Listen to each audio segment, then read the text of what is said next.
a time before a storm, in a land ruled by a god, there was peace, there was prosperity. But time was unkind. A storm raged over the lands and swallowed it whole. The world was lost to time. Now there is only sand and ash, the old god, long forgotten. But in a desolate place, there remains a mark of the old god, a mark of hope. The world as our heroes knew it is no more. The skies have turned permanently dark with black clouds and storms of ash. Cinders in the air and large swaths of the lands are scorched, and their fauna petrified. Creatures no longer seem to die, and their souls are trapped in between the living and the dead. Regular strange storms and the overflowing presence of the undead make travel dangerous and survival hard. Above all that is a curse that seems to blight these lands, and the origins of both the storms and the curse are still unknown. Welcome, honored guest. I see you have made yourself comfortable. I have the great honor to be the first to welcome you into our world. A world with over 10,000 years of written history, with ancient magic and great mysteries. A world where the moons are two and the gods are plenty.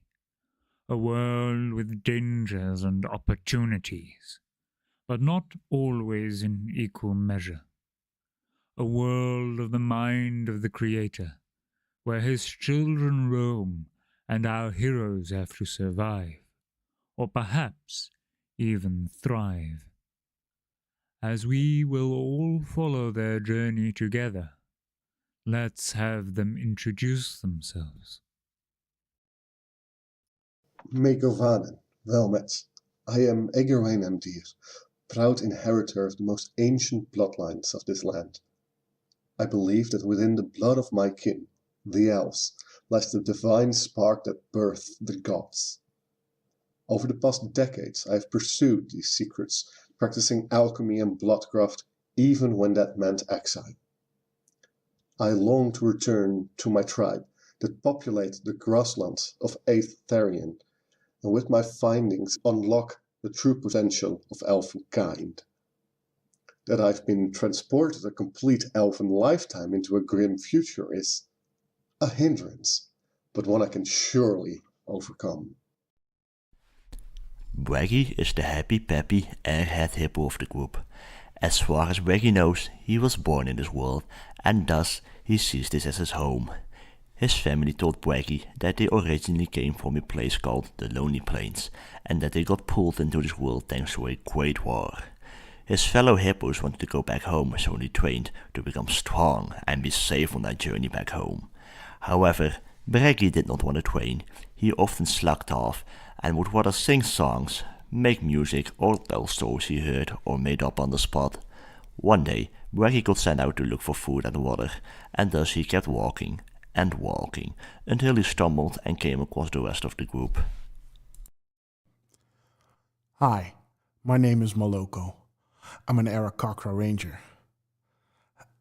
I remember I was at a party when life as I knew it was hindered by this weird feeling I got. And then I woke up with 3 other strangers in a place that I couldn't recognize. I had to think fast. What to do? Who are these strangers? Why am I here? This land doesn't look kind, but hey, life isn't kind, right? Let's try and make the best of a shitty situation. Oh well, just another notch on my belt of adventures. Let's see where this takes me.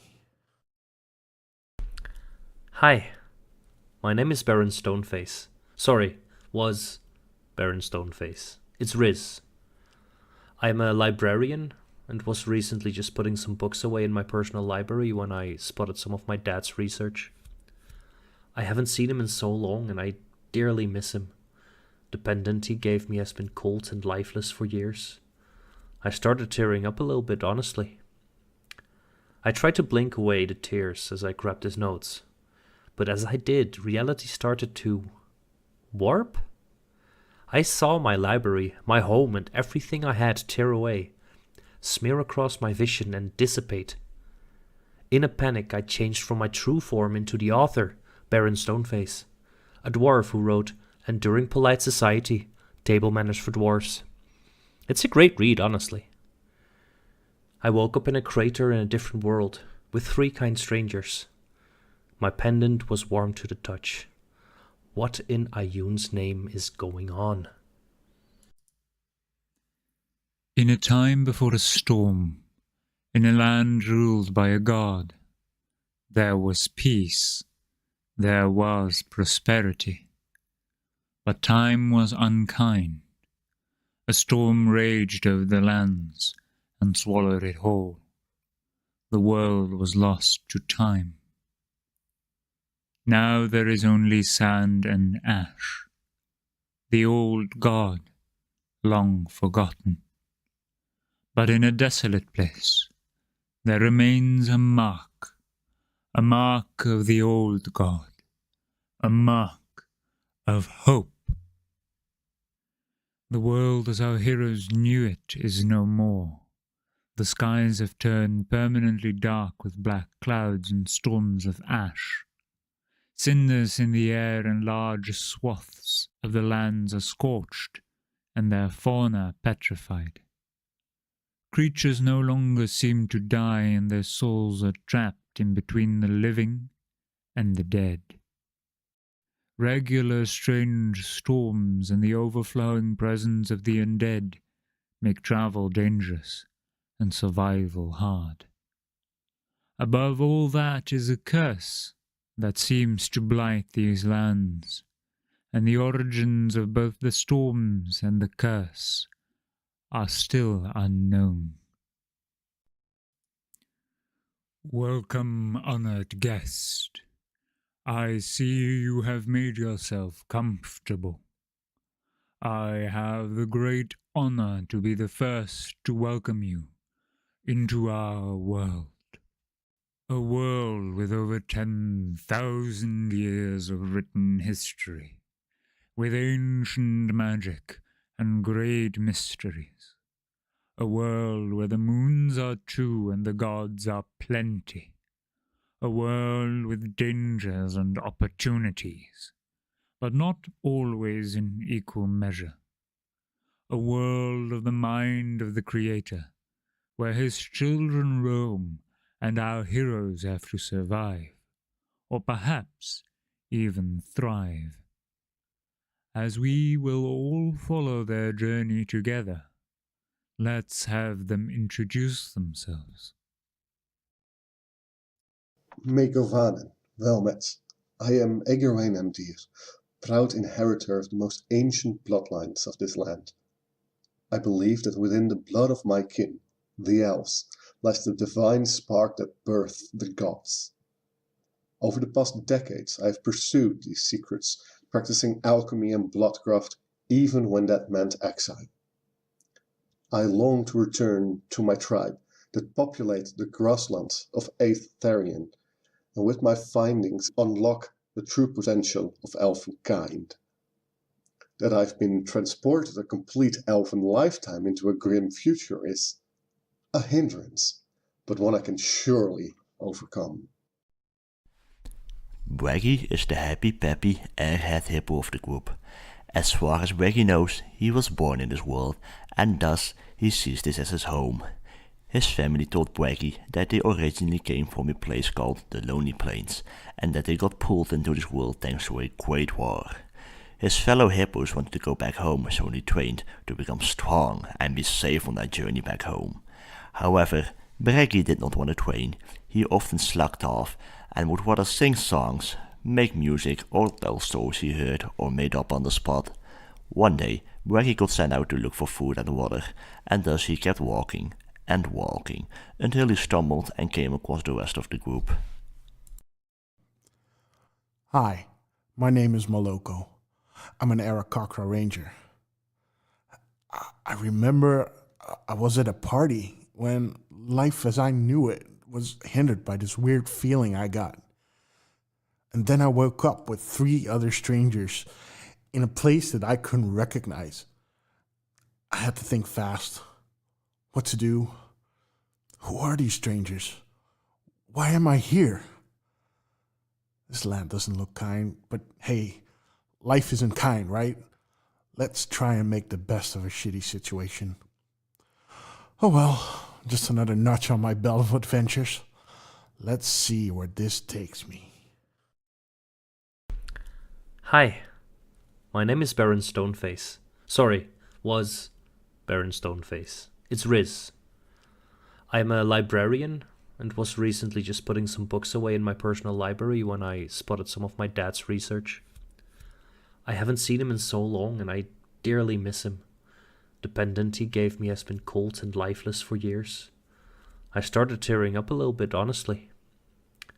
I tried to blink away the tears as I grabbed his notes, but as I did, reality started to warp?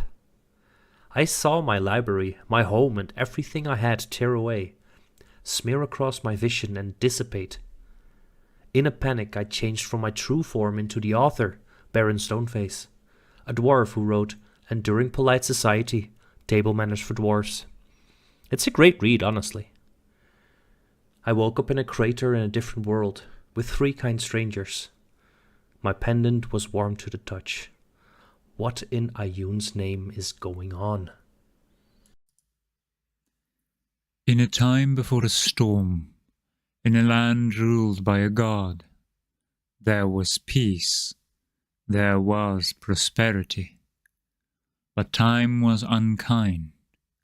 A storm raged over the lands and swallowed it whole. The world was lost to time. Now there is only sand and ash, the old god, long forgotten.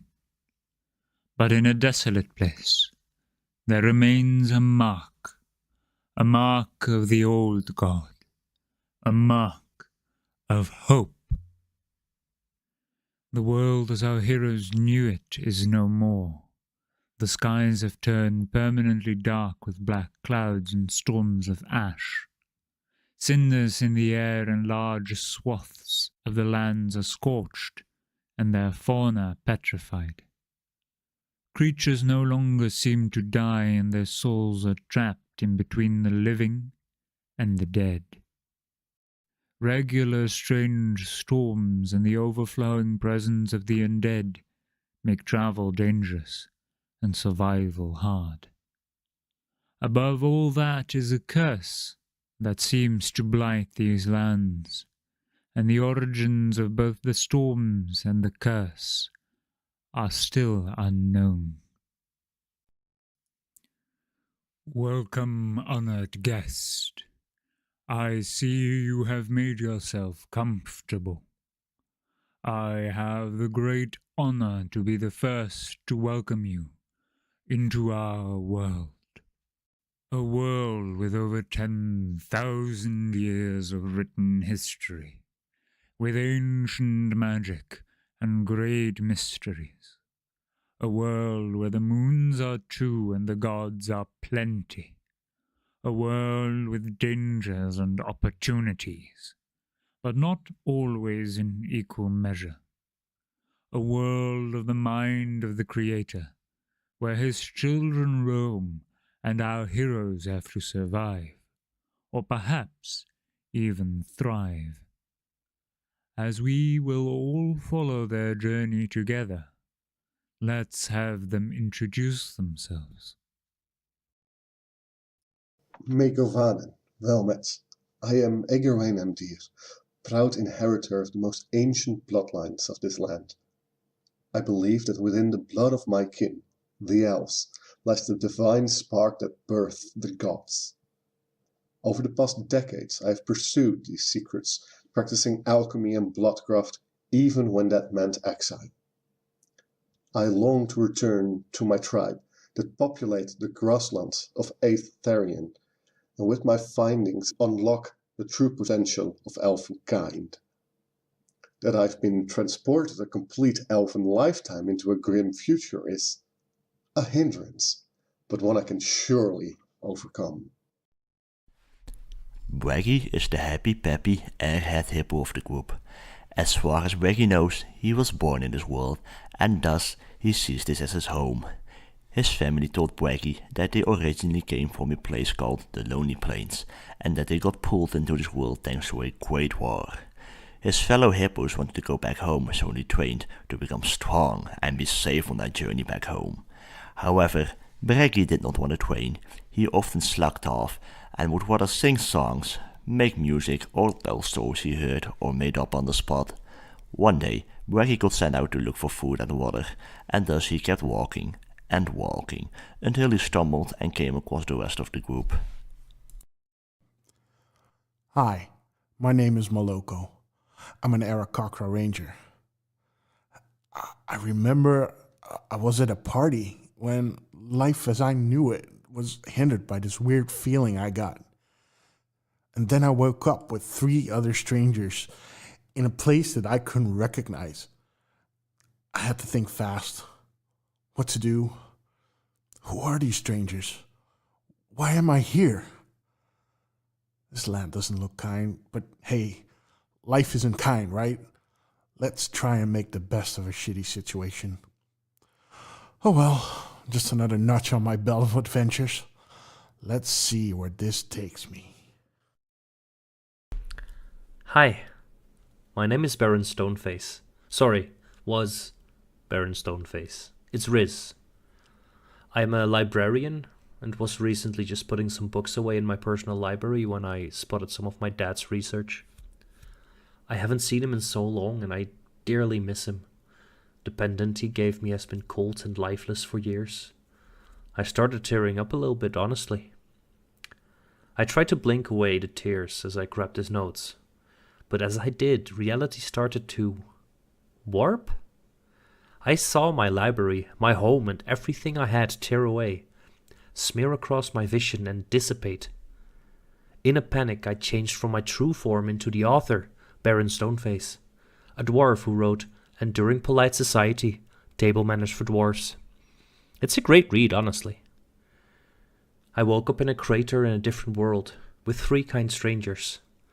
My pendant was warm to the touch. What in Ioun's name is going on? In a time before a storm, in a land ruled by a god, there was peace, there was prosperity. But time was unkind.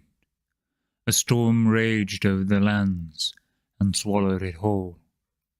The world was lost to time. Now there is only sand and ash, the old god, long forgotten. But in a desolate place, there remains a mark of the old god, a mark of hope. The world as our heroes knew it is no more. The skies have turned permanently dark with black clouds and storms of ash. Cinders in the air and large swaths of the lands are scorched, and their fauna petrified. Creatures no longer seem to die, and their souls are trapped in between the living and the dead. Regular strange storms and the overflowing presence of the undead make travel dangerous and survival hard. Above all that is a curse that seems to blight these lands, and the origins of both the storms and the curse are still unknown. Welcome, honored guest. I see you have made yourself comfortable. I have the great honor to be the first to welcome you into our world. A world with over 10,000 years of written history, with ancient magic and great mysteries. A world where the moons are two and the gods are plenty. A world with dangers and opportunities, but not always in equal measure. A world of the mind of the Creator, where his children roam and our heroes have to survive, or perhaps even thrive. As we will all follow their journey together, let's have them introduce themselves. Meekovaden, wel met. I am S1E22, proud inheritor of the most ancient bloodlines of this land. I believe that within the blood of my kin, the elves, lies the divine spark that birthed the gods. Over the past decades I have pursued these secrets, practicing alchemy and bloodcraft even when that meant exile. I long to return to my tribe that populate the grasslands of Pffieuw, and with my findings unlock the true potential of elfenkind. That I've been transported a complete elven lifetime into a grim future is a hindrance, but one I can surely overcome. Waggy is the happy peppy airhead hippo of the group. As far as Waggy knows, he was born in this world, and thus he sees this as his home. His family told Waggy that they originally came from a place called the Lonely Plains, and that they got pulled into this world thanks to a great war. His fellow hippos wanted to go back home, so they trained to become strong and be safe on their journey back home. However, Waggy did not want to train. He often slacked off and would rather sing songs, make music, or tell stories he heard or made up on the spot. One day, Waggy got sent out to look for food and water, and thus he kept walking and walking until he stumbled and came across the rest of the group. Hi, my name is Moloko. I'm an Aarakocra ranger. I remember I was at a party when life as I knew it was hindered by this weird feeling I got. And then I woke up with 3 other strangers in a place that I couldn't recognize. I had to think fast. What to do? Who are these strangers? Why am I here? This land doesn't look kind, but hey, life isn't kind, right? Let's try and make the best of a shitty situation. Oh well, just another notch on my belt of adventures. Let's see where this takes me. Hi, my name is Baron Stoneface. Sorry, was Baron Stoneface. It's Riz. I'm a librarian and was recently just putting some books away in my personal library when I spotted some of my dad's research. I haven't seen him in so long and I dearly miss him. The pendant he gave me has been cold and lifeless for years. I started tearing up a little bit, honestly. I tried to blink away the tears as I grabbed his notes, but as I did, reality started to warp. I saw my library, my home, and everything I had tear away, smear across my vision and dissipate. In a panic, I changed from my true form into the author, Baron Stoneface, a dwarf who wrote Enduring Polite Society, Table Manners for Dwarves. It's a great read, honestly. I woke up in a crater in a different world, with 3 kind strangers. My pendant was warm to the touch. What in Ioun's name is going on? In a time before a storm, in a land ruled by a god, there was peace, there was prosperity. But time was unkind. A storm raged over the lands and swallowed it whole. The world was lost to time. Now there is only sand and ash, the old god, long forgotten. But in a desolate place, there remains a mark of the old god, a mark of hope. The world as our heroes knew it is no more. the skies have turned permanently dark with black clouds and storms of ash. Cinders in the air and large swaths of the lands are scorched, and their fauna petrified. Creatures no longer seem to die, and their souls are trapped in between the living and the dead.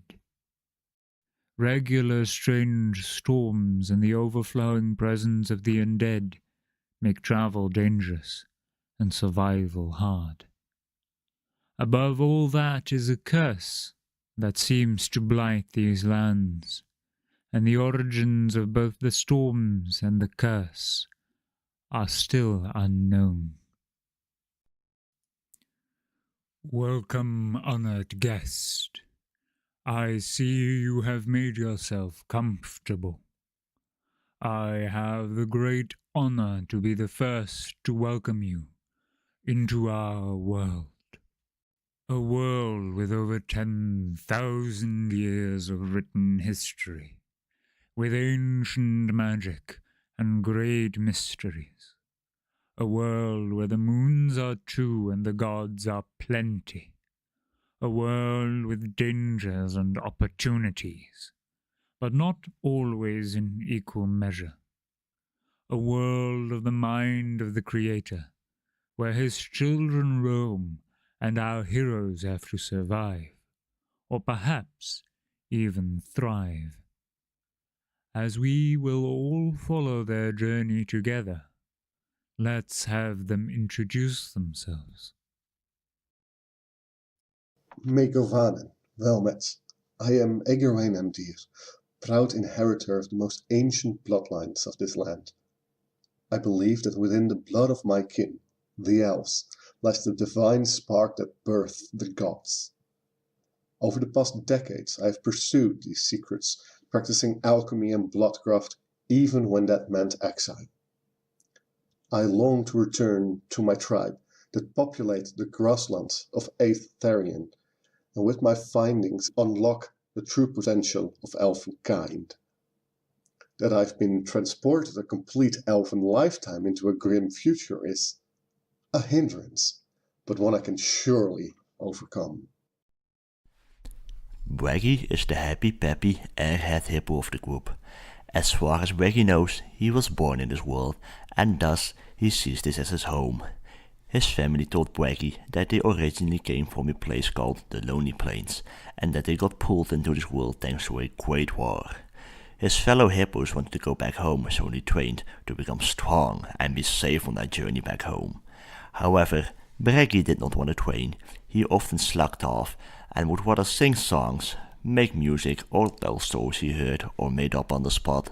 One day, Waggy got sent out to look for food and water, and thus he kept walking and walking until he stumbled and came across the rest of the group. Hi, my name is Moloko. I'm an Aarakocra ranger. I remember I was at a party when life as I knew it was hindered by this weird feeling I got.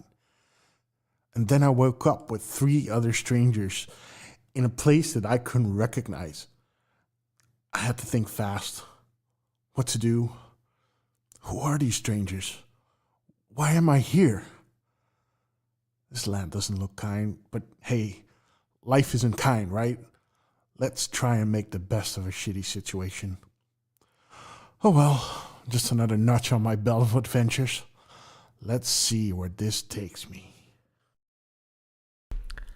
Hi, my name is Baron Stoneface. Sorry, was Baron Stoneface. It's Riz. I'm a librarian and was recently just putting some books away in my personal library when I spotted some of my dad's research. I haven't seen him in so long and I dearly miss him. The pendant he gave me has been cold and lifeless for years. I started tearing up a little bit, honestly.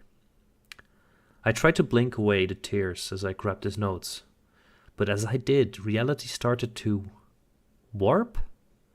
I saw my library, my home, and everything I had tear away, smear across my vision and dissipate. In a panic, I changed from my true form into the author, Baron Stoneface, a dwarf who wrote Enduring Polite Society, Table Manners for Dwarves. It's a great read, honestly. It is. Welcome. As always, our very professional intro. It has been quite a while. Last week and the week before, I believe, we had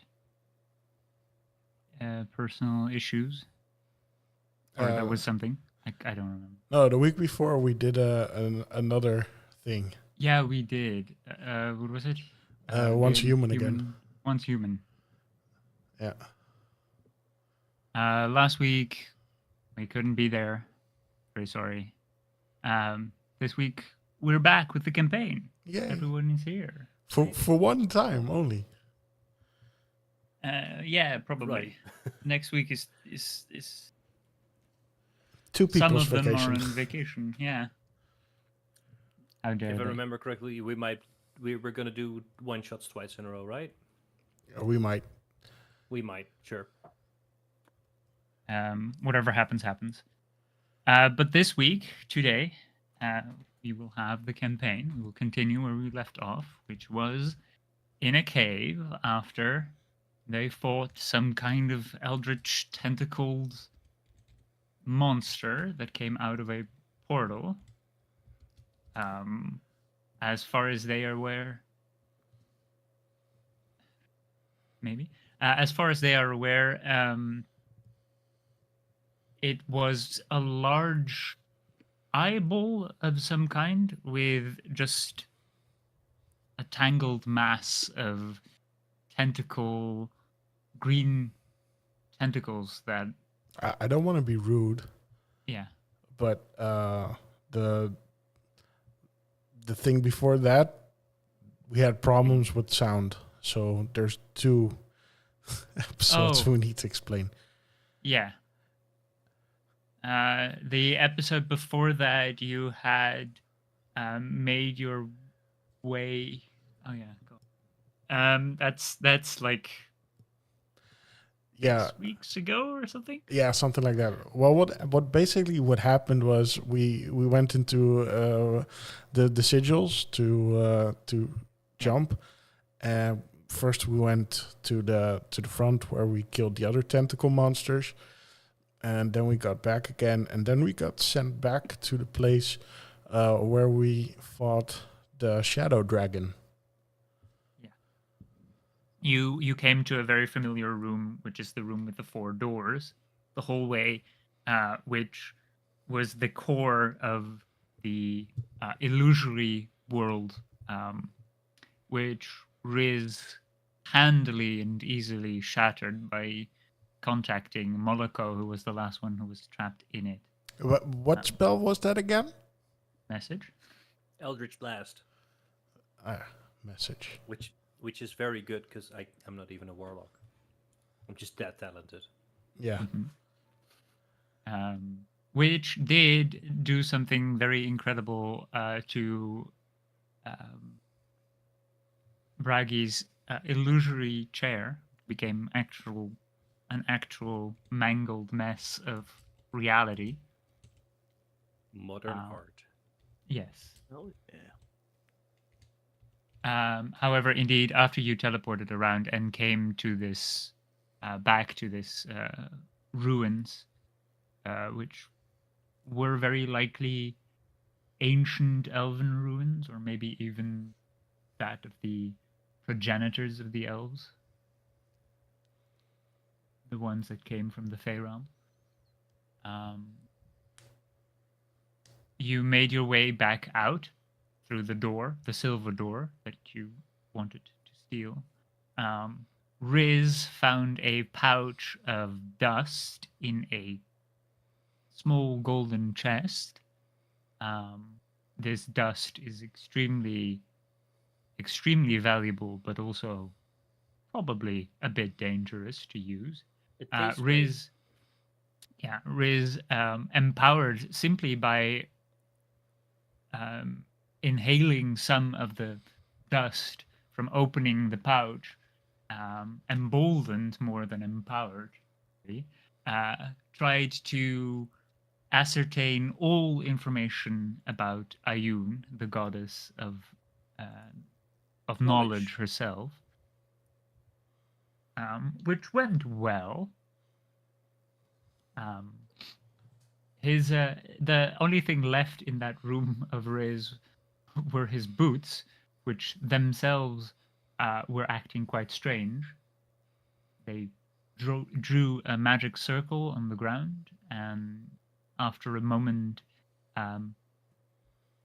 a god, possibly Ayun, probably Ayun herself, appeared in front of Riz's friends to thank them for aiding Riz and keeping him alive for as long as he has been alive.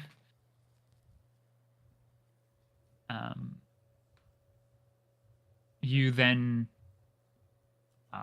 wanted to hasten as quickly as possible to the chapel to save Gorvas, but there was a cave-in, probably due to awakening that serpent dragon creature that lives within Bragi now, that made basically the entire mountain explode, or at least the side of it. You were forced to try and find a way through the goop that you had previously valiantly tried to set aflame, but failed and ran from. This time, forcing Necrose into the hole first to talk to this new friend, potentially. Necrose managed to convince the goop not to eat you all in return for spaghetti from Braggy's pouch.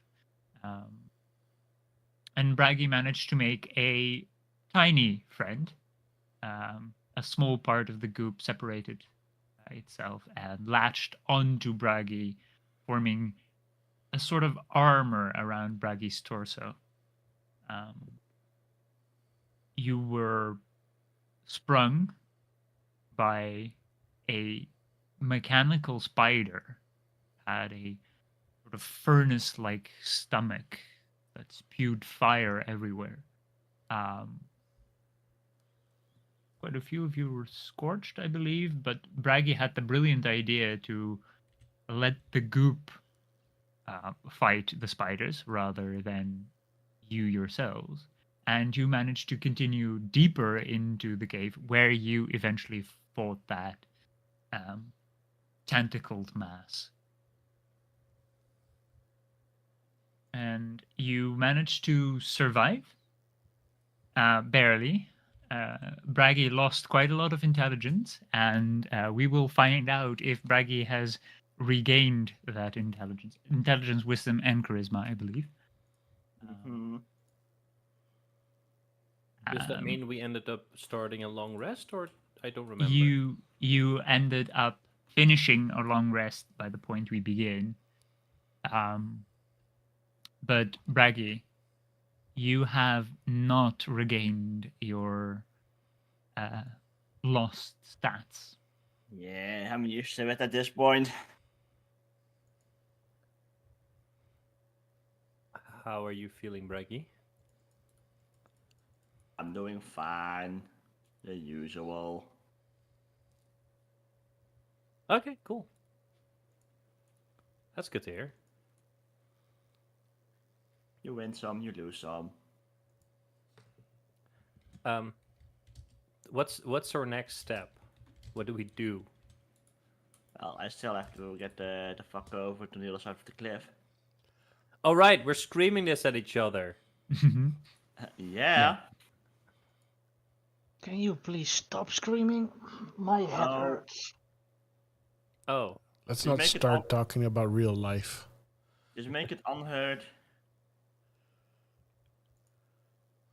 Yeah, just stop having a hurt head. It's that easy. I'm flying over. Well then. I believe some of you did advance to a new level. Mm-hmm. Some of you Yes, were me and already Braggy. at that level. Yes. So everyone is now level 7, right? Yep. Nice. I'm halfway level 8 already. I mean, same. Yeah, you're the special snowflake. Yeah. You're Yeah. special little boy. That's your role, not mine. Our role now. No. Braggy's yeah. gonna waste the spell slot. He's gonna use polymorph. He wants to turn into a bird. Braggy, he starts he starts randomly flexing. Like a big chunk of fat to go to the other side of his belly, stuff like that. But yeah, it's kind of fucked up. He just turned into a little Braggy with like tiny wings. And he flies to the other side, but like a fat bird. Sometimes you dip and then you get back up, and so he's on the other side of the cavern, and he turns back to Becky. Hello. Hi, I'm here. That was impressive. Would Braggy like to give a visual of what the wings look like? Like, are they eagle wings or like Very, Cupid wings? Very tiny angel wings. Angel wings, yeah, I thought so. Hell yeah. I would have to. This song reminds me of what you just did. So, what's the plan for now? Like, we are now all here, but Well, what's the plan? The plan was to get out of this shit. Yep. Oh yeah. Get up to the surface and then see if we can save Gortash. Gorvash. Corvus, yes. Also, perhaps maybe have a look at what's on the top of the mountain. Ooh. I have question. Does anyone have some healing potions or something? Why? We just had a long rest. Yeah. Yeah, you did have Did a long we? rest. Yes. Yeah, Apparently. Oh. you started a long rest last session, and nothing would have happened in between. Okay, thank You you. would end the long rest. Braggy, do you remember if you had any spell slots before the long rest? Because You gain as you level up, you gain the spell slot, that new spell slot. Oh, okay. So it's a 4th level spell. Oh, okay. polymorph, Then never so- mind. Then I was about to say like maybe he can do it before, but never mind. No. Got it. Okay. So, go. I mean, I want to say upstairs, but I think we have to track through a whole dungeon again, and then check on Gorvash, and then check on the scary Tower of Doom. Shall we first check on the scary Tower of Doom and then, because it's literally around the corner. Just saying. Oh, you say it's around the corner, but you remember that you went down to the deepest part of the mountain, probably. Yeah. And then We had are to still- track up. Yeah. We're still. I mean, But you still- can fly, but Yeah, but we're still in my favorite terrain, baby. I can guide Yeah, you I through just- this shit. I can fly too if I want. Congratulations on that one. Well, let's find a way out of here then. Okay, left or right? Does anybody have a preference? No, I will follow you. You know the way. sure, I will follow you. Yeah, I'd like to roll a survival to see if I can guide them through this shit as fast as possible. Okay. Make a survival check. I would say with advantage because it's your favorite terrain. Yeah. It is the mountain. 23. It's better than a 1. Yeah, a lot.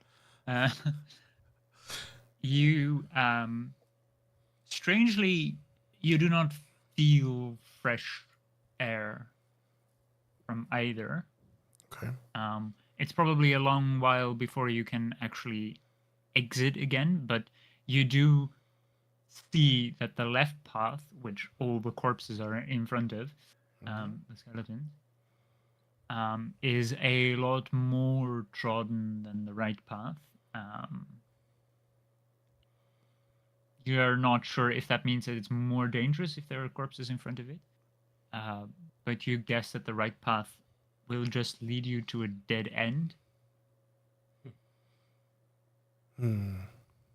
I think left.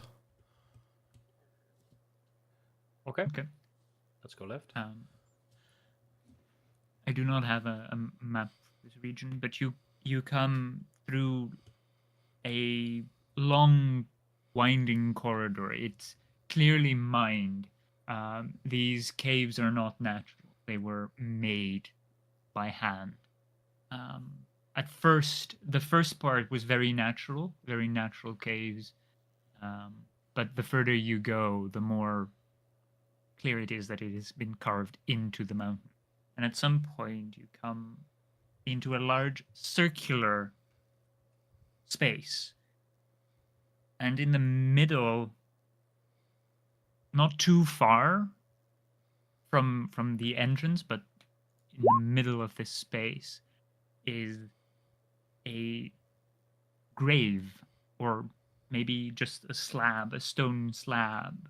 There is some writing upon it. And for the rest, you do not see any caves leading out from here, or any potential walls that you can climb or other paths out of here. There is an inscription on a stone slab that may be a grave. Remember the last time we got out of a grave? Yeah, I do. You think there's another devil here? Why, you want to make another pact? What does the inscription say? Do you read Undercommon? I do. Does anyone here read Undercommon? I do. I read Undercommon. You do? Yes. Okay. In Undercommon, the first part is something you do not recognize at all. Also, the script is a bit strange. It does not have the standard. It seemingly has no alphabet, but it's definitely something written. But there's no specific language. The Undercommon you recognize to be probably a translation, or maybe an approximation. The inscription begins. Let me fix it. My voice. Lord of sorrows, Lord of fright, come to me, come feast tonight. Show thine power, show thine might. Let the darkness consume all that's bright. Heed my call and hearken, eternal night, so that never more will we return to light. Sounds awesome. I read that out loud. Okay. You read it out loud, and it echoes, it billows through this room. And then the script above starts to change into an alphabet. It's clear that it's trying to say something. It's a language probably none of you know. Probably none of you can read. Which language? It would be deep speech, which does not necessarily have a script, but it is a one of the languages of hell. No, deep speech itself is one of the languages Illithids would use, for example, or yeah. Aboleth. Okay. Yeah, it's from like the Underdark, right? Yeah. Would you say it's a written language if you use the I was language? It is a about to written ask. Yeah. I look at Braggy. Do you want to read it or shall I read it? On it, baby. What? I'm on it. Okay. Cool. Okay. You cast comprehend languages? Yeah. Okay. It for just about the name of the language. Anyway, it is a warning. it clearly it clearly states the first thing means like danger or warning or watch out, and then the description as is a bit difficult to comprehend. It might be that there are some kind of that you can, as I'm aware from comprehend languages, you can only understand the meaning. I understand the literal meaning of any spoken or language that I hear, or like. Yeah, you understand any The written language. literal meaning of any spoken language. Spoken language. You understand any written language. It just takes you a Okay, minute yeah. to read a page. So Yeah, it's okay. kind of slow.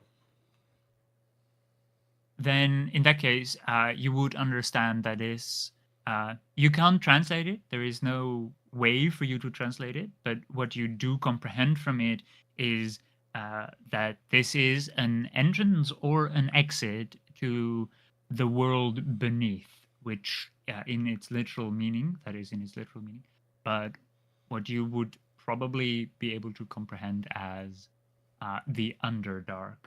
It is also stating that it is a chasm of endless fall. It's a bit, that's written a bit weird, but it means it's a bottomless pit. If it's literally bottomless, you don't know. You assume it isn't, but it might be. It also later states that it leads to, if you follow the bottomless pit, it leads to save the name on a piece of paper. The world's end. And that's it. Wow, we're in a Marvel movie. I was thinking the fourth Pirates of the Caribbean. Alright, anyway, Braggy stops reading and he just nods and he just turns around and is like, nope, What does it say? nope. Okay. Are you really gonna make me cast it? Yep. Some end of the world shit. Danger. I cast comprehend Nope. languages. Okay. Not dealing with that shit. So I read all of that, and I would like to, if you would allow me, to make a history or religion check, depending on what rings a bell on the poem before. Okay. Probably, well, either is okay. Mm-hmm. Which one would seem more logical? I would it's- say history is more logical. If you were to use it with religion, I might even say that's a disadvantage. It feels like a cult, so I'm gonna go for history. Okay. Faith, Fiend, or Undead? None. That is a dirty 20. Okay.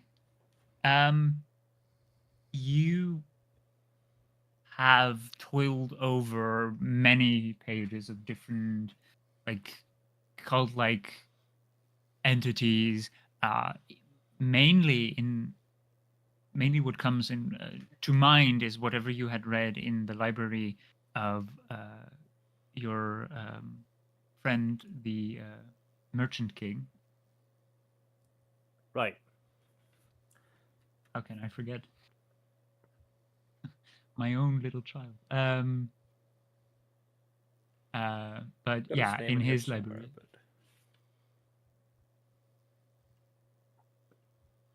That's annoying.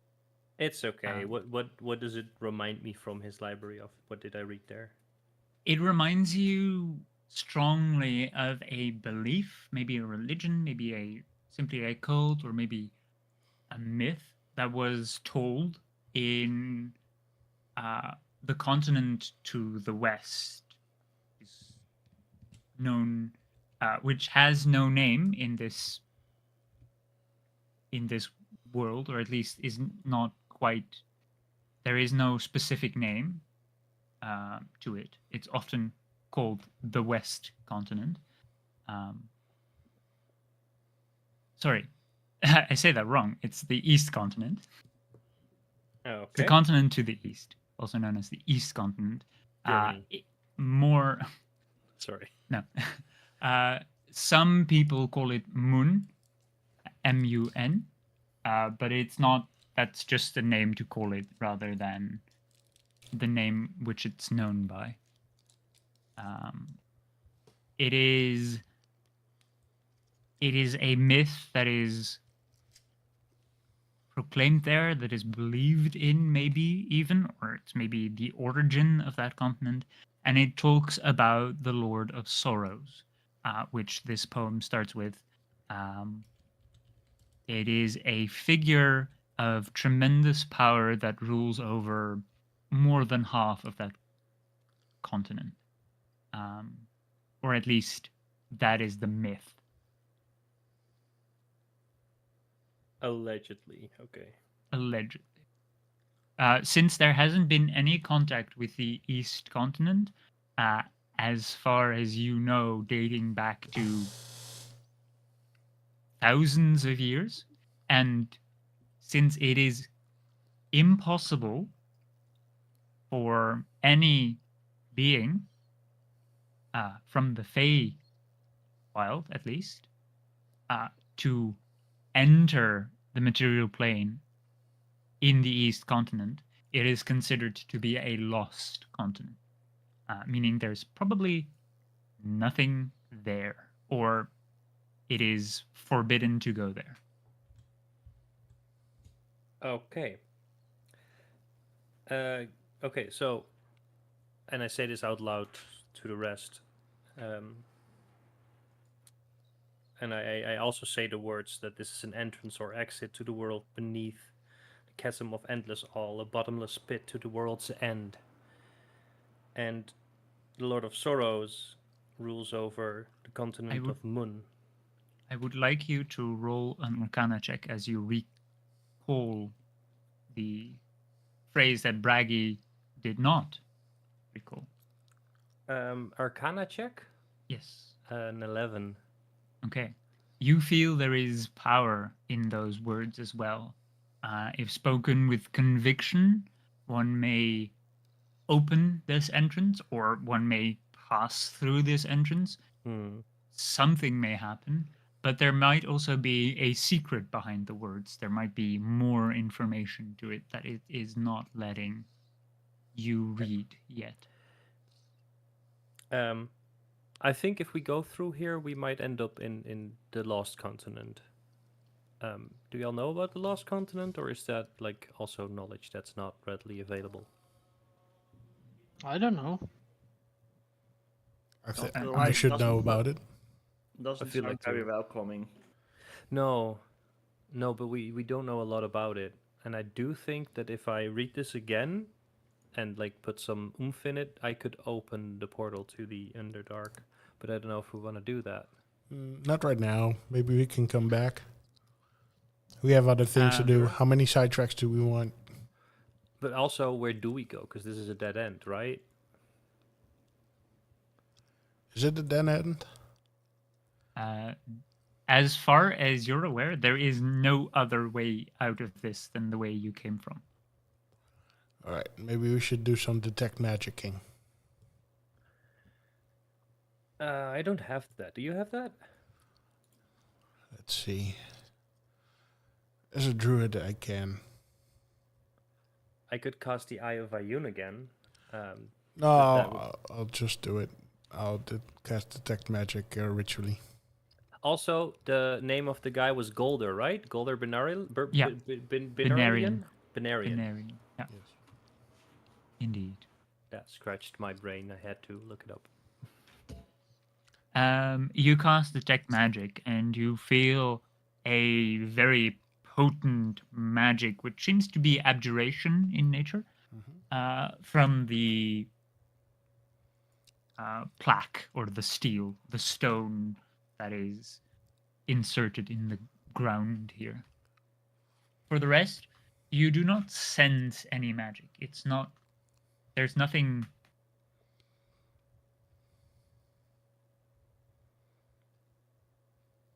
It is all just stone. Okay. Well, it's the stone. So, well, I think this is the only way. Wait, Okay. don't we have dynamite? Can I look for? I don't know about You have dynamite. gunpowder. Okay, You back if want you to have gunpowder. Do we wanna? Can I look for secret entrances first, like a stone that you touch and then a thing opens, or false walls, or something like that? Okay, so maybe a mechanical rather than a magical. Yes. Okay. You can roll with investigation. That is a 10 total, Okay. and I have a plus Um, 8. So You, well, you touch the wall in various places, but nothing seems to pop out, or nothing seems to be quite clearly a different texture from the rest of the wall. So what if we went back? Back is gonna try and rock we tackle the stone. You want what? We go back to where the goop was, and Nah, I wanna rock we tackle the stone. But Okay. what stone? Like the stone slab or the, The stone, stone wall? in the middle. Slap. Oh no. Okay. let me back up a little. Yeah, same. Sure. Make an attack roll. Normal strength or? Yeah, with your strength, I would say. Yeah. It's a 10. Okay. We're rolling like shit. Yeah. Well, it is an unmoving large stone stuck in the ground. You ram yourself into the stone. It does not budge, but the moment you touch it, like this, like with conviction, I would say, I would like you to roll a fate die. Oh no. Oh no. What's the D20 or D100? Just a D100. d20. Oh, No, D20. it's a d20. Yeah, I do. That's a 5.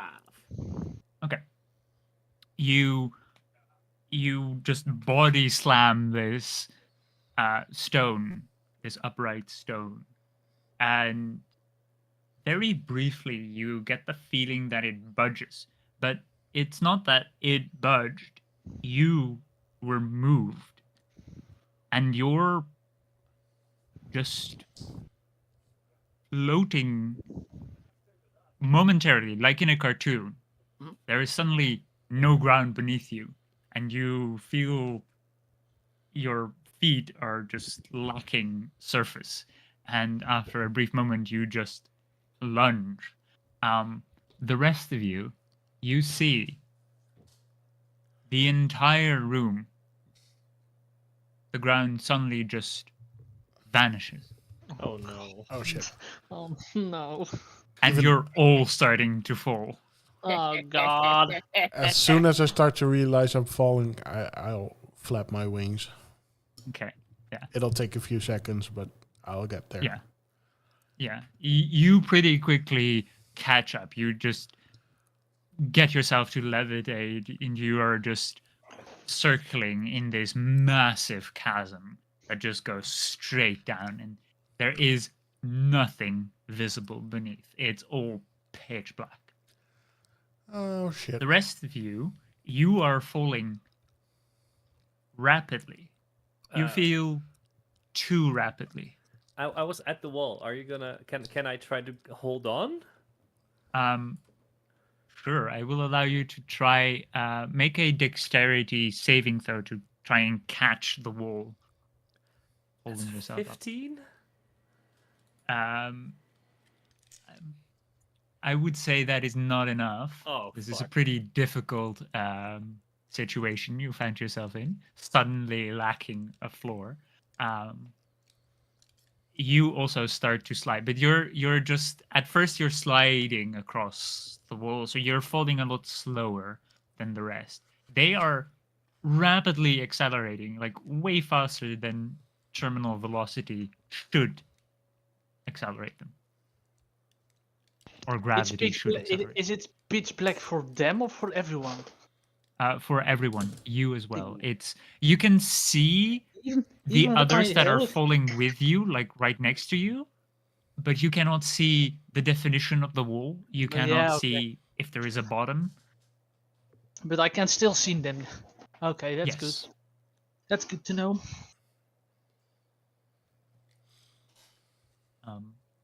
I got nothing. You do nothing. You just slide There's down. nothing I can do. I think Becky's gonna, just turn into a cannibal to make it go even faster. He's like, if we go fast, we go fast. I can't do jack shit. My wings are not strong enough to take me. So yeah, that's gonna be fun. He's Becky, make sure he's waving to Moloko though. You see, he did something. Bye. They just at some point they disappear from your view because you're just flying, and they are all just Falling. falling very fast, like faster than your eye can even Detect. observe them falling. Yeah. I'd like to go into a free fall then. Okay, you just follow Free them. falling. All in. Yeah, I had the same in my head. You dive after them. Yes. Because of your physique and your ability, you do manage to catch up to, I would say, to Necrose. At first, you catch up to Riz because he's a little higher, and then to Necrose. But Braggy is just one massive ball that is accelerating and continues to accelerate down. Well, here goes nothing. I turn into a giant eagle, and I grab Necrose, and with my talon, and I catch Riz on my back. Okay.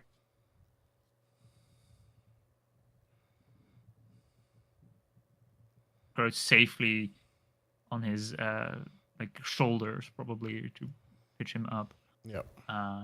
And Riz can just slowly slide, slowly, fast.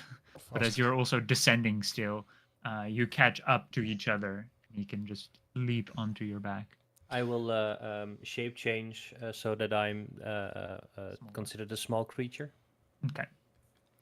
I will point out where the rocks are, because I can literally see the walls, not the darkness. I can see something. I'm not sure. You do see some protrusions, but it seems to be very fake. Yeah, well, maybe not fake, but it's very, very smooth, relatively. Yeah. It's almost as if it was dug, or is it as if a laser destroyed every potential rock bit rock that jutted out. Moloko, you were going to say something? Yeah, I'm going down as fast as I can. Also, just to see if I can grab Braggy as well. Okay. Braggy is going very fast. If you want to follow Braggy, you would probably also have to go in a free fall, and that, considering your larger size, Riz would have to make a saving throw to keep on your back. Mm-hmm. What kind of save? A strength save to try to hold on to Moloko as he dashes down after Braggy. That's an 8. Okay. Moloko suddenly swan dives down, and Riz, you were expecting it, but you weren't quite ready for it. You hold on to the feathers, to the neck feathers, and then suddenly just the sheer force, the G-force, just makes you release, and you just shoot up, or that is what it feels like, but you're still falling down. I'm imagining just holding but two giant feathers in my hand. Yeah, exactly. You pluck out 2 massive feathers. But because they're going that much faster, it almost seems as if you are going up. You do manage to catch up to Braggy, Moloko. you are the first to spot that there is a cave or an opening a few hundred, maybe 1,000 feet lower. There is suddenly light. And with your very keen eyes, you can see it, but you're not sure if that is like a safe space. And as you're going very fast, Mm-hmm. might be tough to try and land there. All right. Am I enraged to catch Braggy? You can. You are. I would say you are close enough. You can definitely get close enough. I would say Braggy is a pretty heavy hippo. He's a pretty hefty dude. Yeah. If you were, say, it would be Braggy and one other creature. You couldn't have Braggy and two creatures. Can I you can would I not be able change to the get up. course?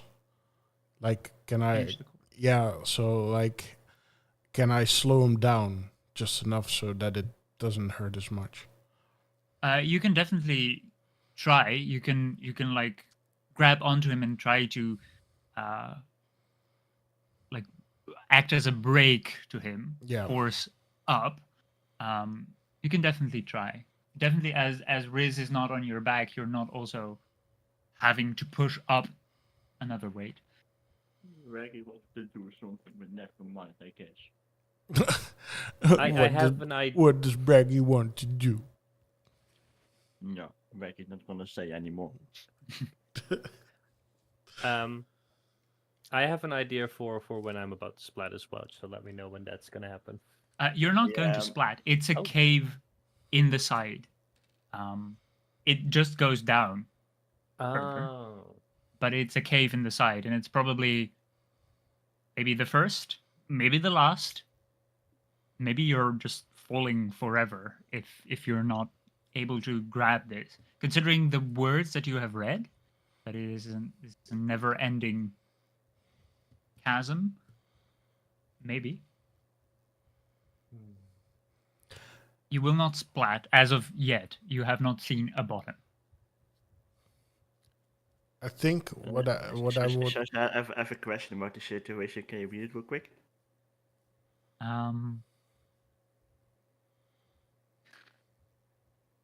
You can try. Fuck yes, Reggie's gonna try that for sure, as he sees Moloko trying to grab him. Okay. Baggy, when falling, he goes out of like cannonball form and starts waffling in his backpack, and he whips his bedroll out and holds it above his head.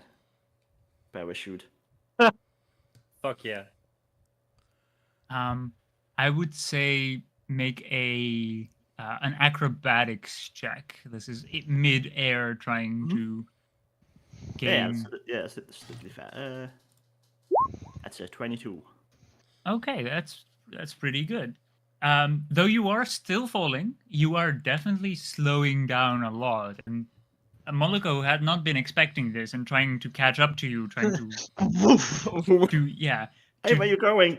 push you or drag you up, just suddenly rushes past you as you are going slower. It's definitely not slow. And after a moment, you also see Riz, who is also still falling slightly faster than you, coming closer and closer to you. Can I? Moloko can see this in cave right with light. Can I see it too? Yes, after a while you can see it too. Yeah.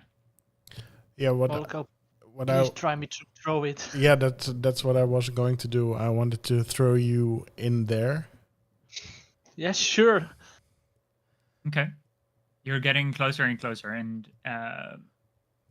the eagle is baking ready for like to throw you into the side, into that cave.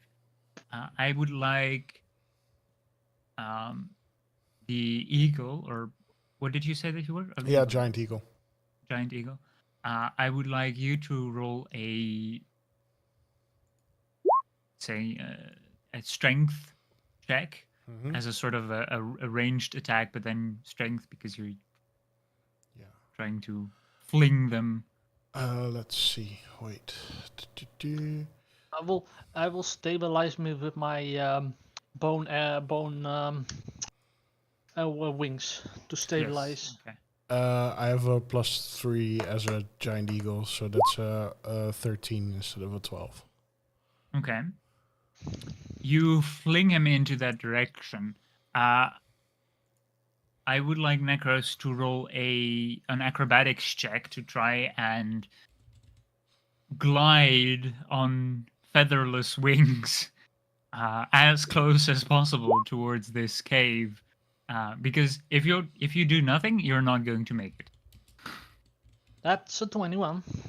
Okay, that's pretty good. Between the both of you, I would say the eagle didn't have quite the good aim, but the force was there, and Necros just corrected the aim with the wings, and you do glide, and then smack into the ground of the cave. You do still take some damage because you were still Of course. falling. You take 7 points of bludgeoning damage. Cool. But I'm not falling anymore. No. You find yourself in a cave that seems to be lit by stars. Like, it's hard to see the caves. It's not high up. Definitely not. It's just like a maybe 15 feet, 20 feet high, this cave. But it's almost like a tunnel more than a cave. But it is covered with thousands of little, maybe millions of little lights, and it's very hard to see the rocky surface. That's why it looks almost like a night sky. Alright. So the eagle is gone. Can I look if I can see Rich or Braggy coming down? You can see them. They're Riz is falling slightly faster. I did want to copy what Braggy was doing with my Okay. cloak. Okay. And I do have an idea to get into the cave. Okay. I Depending would on- say roll an acrobatics check as well. it's completely dependent if I roll well here. Nah, we're fine. Oh, natural 20 plus 4. Fuck yes. Okay, yeah, that's good enough.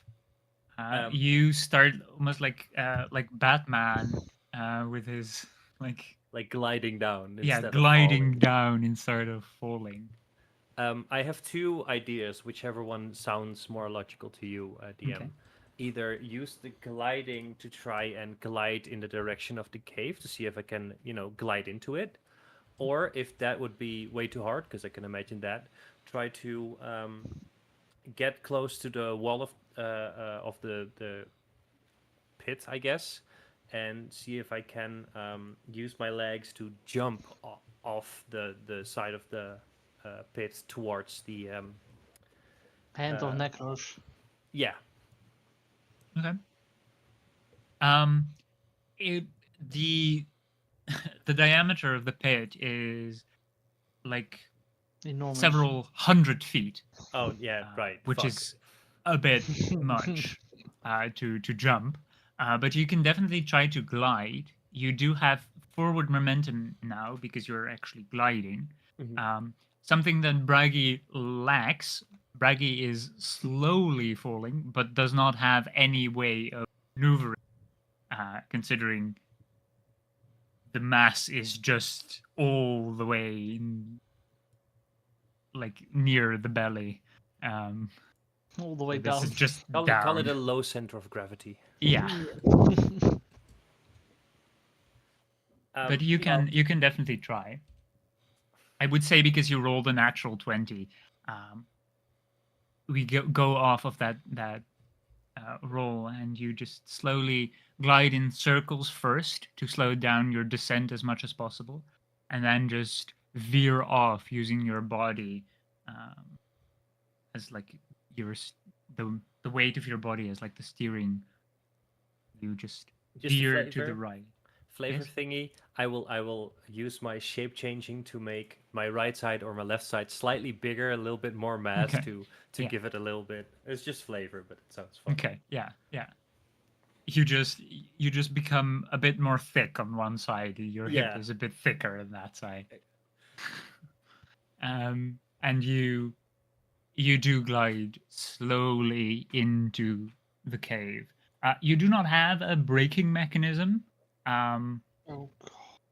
but the cave is long enough and straight enough that there seems to be no problem, no issue. Nice. After a while, you just are flat on the ground after falling or gliding. Well, Riz, we have a little problem. How do we gonna get Braggy down here? We still have a giant eagle who could try and catch him now that we're safe. You know he is past us, right? Uh, He tried to grab Braggy, but Braggy did that. And I will point out to Braggy. And now he's gone downstairs. yeah, and they're probably way past 120 feet already, right? This Yeah, falling goes fast. No need to Moloko- message. Yeah, Moloko definitely is, yeah. cool. But So Moloko, as you're not carrying anything, you do feel, even though you're definitely being pulled, you do feel you have the strength as a giant eagle to pull yourself up.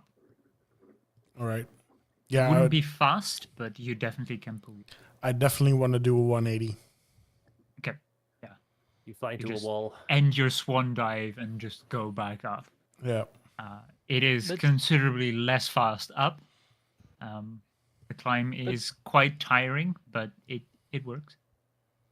I really don't think Moloko is the problem. I think Braggy is still the problem. So how are we going to take him inside of this cave? I think Moloko can try and grab him, and I'll take out my rope and maybe we can help them. And I look for a place where I could tie the rope. Okay. I would say Moloko would not have gone like a lot, like didn't free fall a lot longer than this all happened. So I would say Moloko, it would take you about a round or two to get back up to that cave entrance, and a round, I would say. And Braggy was falling the slowest, but is only maybe 2 or 3 rounds away from the cave entrance.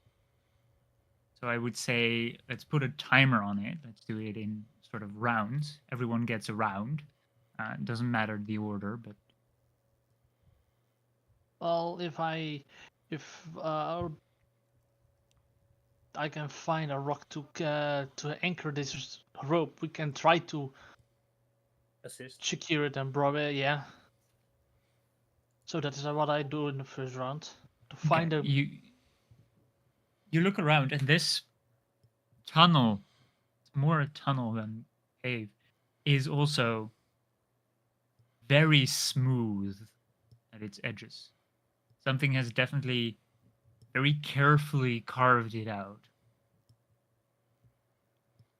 Probably something with a lot of heat. It almost looks like the stone itself was petrified due to heat. Oh, great. I want to go talons up.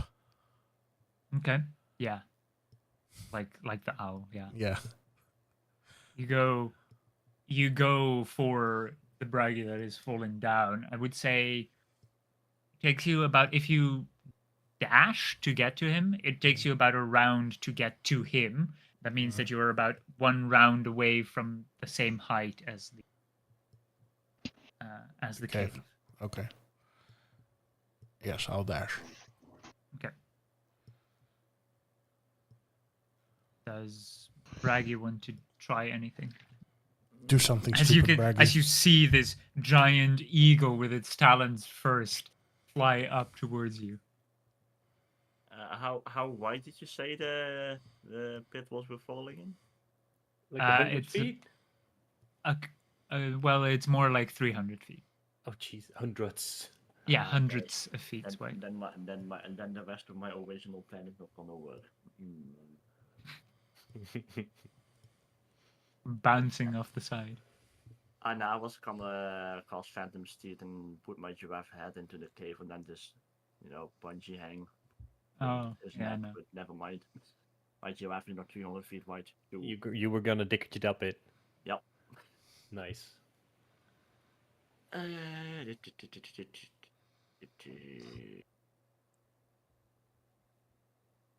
Would you say if I cast Mage Hand that it would slowly be able to like drop me towards the entrance of the cave, like healing wise? Because like it can't carry or anything, because it's Mage Hand, but maybe change my thing. It can carry up to 10 pounds, but that means that I would say it has about 10 pounds of force. Which is something. You know what? Would I see Braggy if Braggy would cast it? Would I see it? Because I also can cast Mage Hand. Yeah, you would probably see it. You'd recognize the spell, and because his is not invisible. I'm also so tempted to just let him fall and see if it actually like deadly or not. You're already done with the campaign, and you're just gonna bring an end to it now. It's a fucked up curiosity. Fuck. Nah, Becky's gonna, splat. Becky's gonna, Mage Hand and slowly, give it a little tuck so, and he prays to go towards the cave entrance. Okay. You're being dragged maybe 10 feet around towards the entrance. You're going pretty fast. You're pretty heavy. Mage Hand is not very strong. There is not really a reference, considering there seems to be a force pulling down very heavily. It's also having to pull to the side very strong, increasing the force needed to move you away.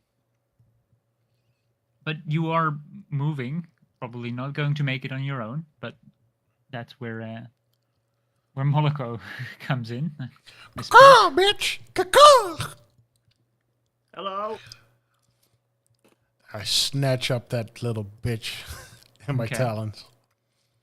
He's pretty big, so you need to grab him with both talons. Yeah, that's what I said. You're holding him, yeah. What are you trying to cannonball him into the cave?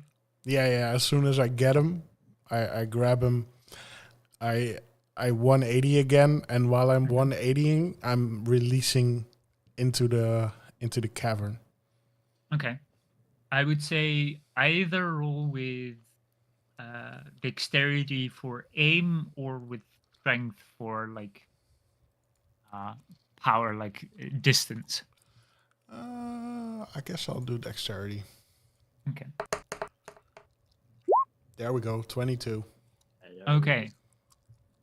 You deftly maneuver yourself in such a way that you can get him out of this like flow downwards, and you arc his force in such a way that he is now going more sideways, way more sideways than down. But with his speed, you manage to aim quite neatly into that hole. And you release and he just fires. And you're also being dragged a bit because of the force that he was coming down with into that same direction. And Braggy, you suddenly just feel yourself going numb briefly due to the force changing suddenly, and you're just barrel rolling midair. I was on the second Braggy roll to make like a fancy landing, but never mind. Yeah, you don't really have the capacity currently to like. You don't even know what's up or down anymore as you're spinning so quickly into this cave. I would say Riz and Necrose make a dexterity saving throw. There is a large projectile coming right at you. I have some good timing. I just got back. You said deck save? Yes. That's To 20. dodge this What did you roll? massive. 20. Nice. I rolled a 19. No, wait. I got a dex plus 7. 22. I cannot do math. Okay. Both of you managed to roll out of out of the way of the incoming Braggy. Braggy, you roll into this cavern and you bounce onto the ground. Like a pinball machine. Yes, and you bounce up into the like slightly to the side into the ceiling of this cavern, this tunnel, and you bounce a couple of times on the ground again. You have stopped moving, but you do take quite a bit of damage because there was no break to you. There was just a diversion of force. There was no breaking you at all. That's fair. Okay, that's pretty bad. Pretty okay for you.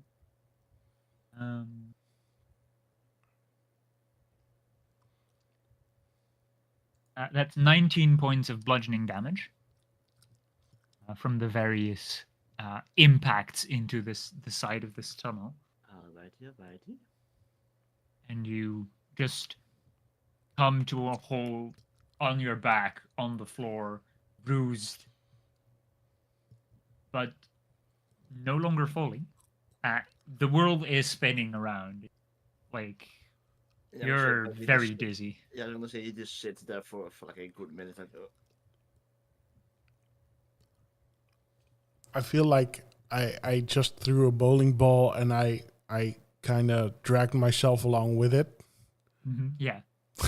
So my guess is I'm also going towards the cavern. Yeah, you're going towards the cavern, but as you are able to maneuver yourself mid-air, you can stop yourself quick enough that you're not just slamming into anything.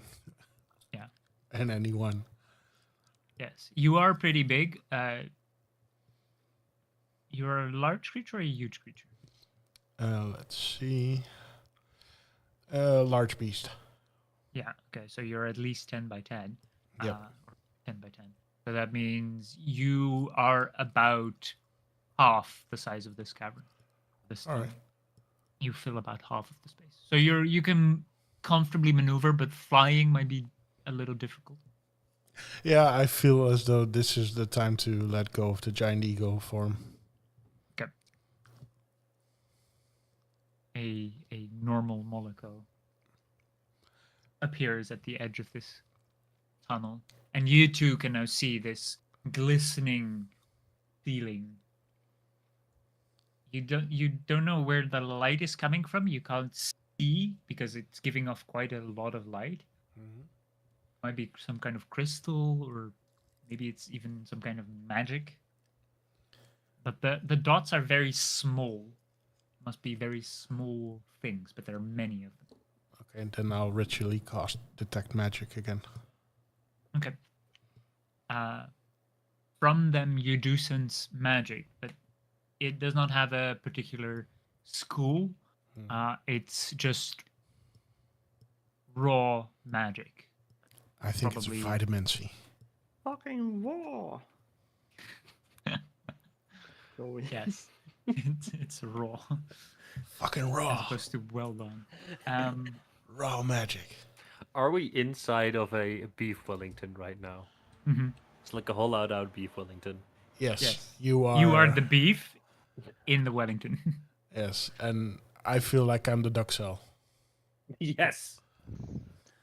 Also, I'll- I just opened all my windows. I don't know, because there's a strong wind going through now. If anyone is bothered by it, if you can pick it up on a microphone, I will do something about it. I can. Oh, that's fine. share. Okay. As long as you don't speak, I'm fine. Okay. Good to know. Oh, I will sorry. just keep I'm speaking sorry. now, just forever. Every single time there's a silence, I will be in that silence. Is Cool. that something new or? Yeah. It's if you thought it was bad now, or if you thought it was bad before, this is gonna be a whole new nightmare. All right. Anyway, I cast message. You explode.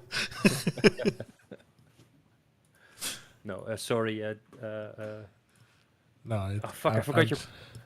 No, I was gonna say sorry to, but I forgot player name. I'm so sorry. Oh my god. Our new friend. Where's your Dylan. player name? Necrose. No, Necrose. I was looking for Necrose. I know Dylan. What's going on? What? Is that all you do? Ask questions about what's going on, what we're going to do? No, You're welcome. I don't think this is man-made. You told us that there was some laser when you left this place, right? Laser? Well, something was up with this mountain. Yeah, there was a crack, a pop. A snap, even? Yeah, Well, if you look at the walls, they are literally like it's burned out of the mountain. I think this is made by our friend who lives inside of Braggy. Yeah, I was gonna say, Becky is gonna ask his little buddy. Yeah, do you know the way? Do you know? Do you know the way? Exactly. Do you know? Braggy. For some reason, your friend is very silent. No. You're not quite sure. You're a bit on edge, maybe. This is the first time they've simply not reacted. Oh, what the old Becky says that it's okay.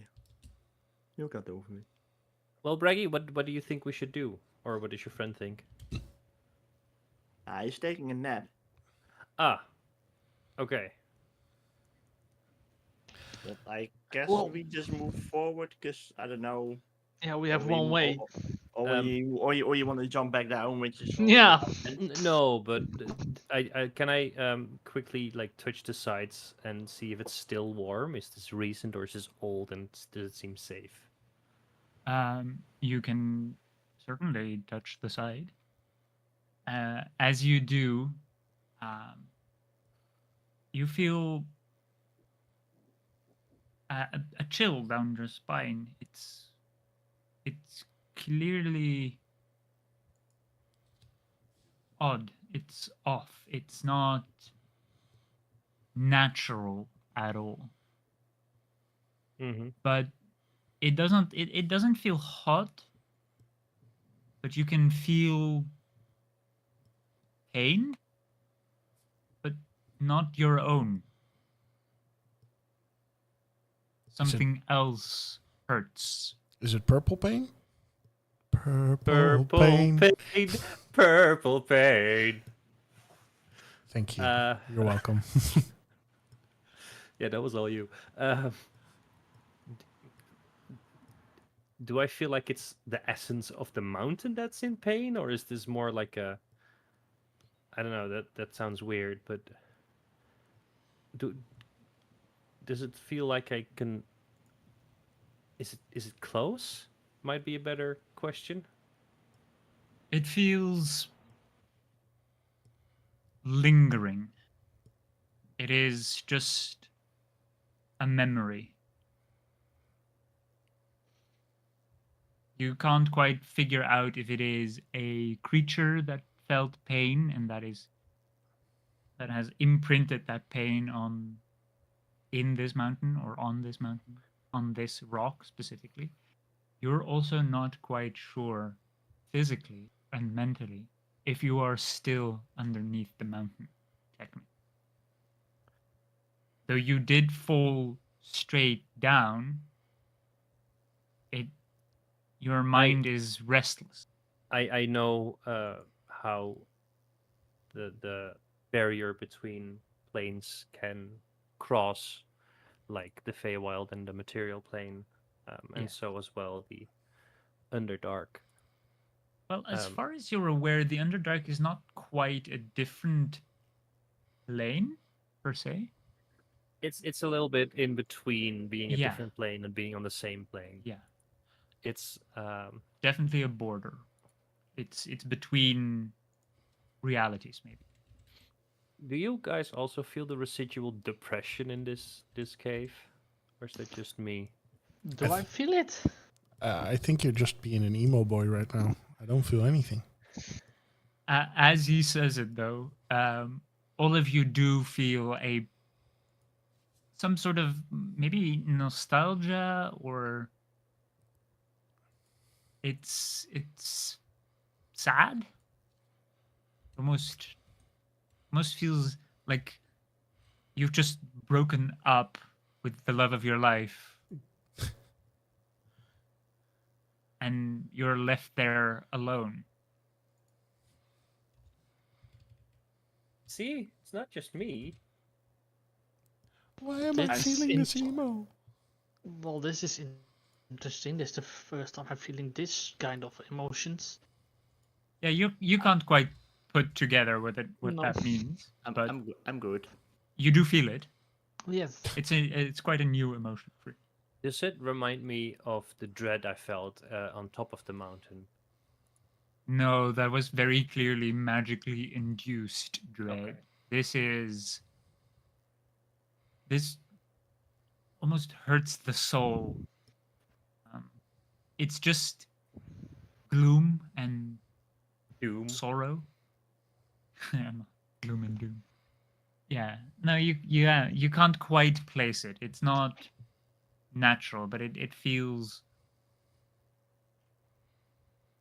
wrong. I pardon the pun, guys, or not technically a pun, but this feeling kind of wanna makes me jump back into the pit to see if that leads somewhere better. But I don't know. Hold on to that feeling. It's fine. Don't stop believing. We just keep on going. Episode name Karaoke Moloko? Well- all right, let's keep going. Sure. Yeah, I'm not Karaoke. gonna go in front though. Karaoke low. Fuck. Never mind. Very nice. Yeah, keep going. Do you want me Almost to there. go in front? Yes, please. All right. I will lead the way. Okay. I will go next to Braggy because he's always happy. Okay. Yeah. Even whilst Braggy, you yourself don't feel particularly down. Riz, as you look to Braggy and to the rest, they look gloomy, like sad, like in pain.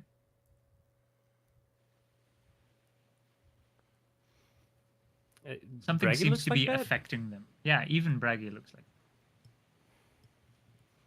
I mean, would he technically, or is it like the surroundness? Because in a way he always feels sad, but Yeah, no, it's not.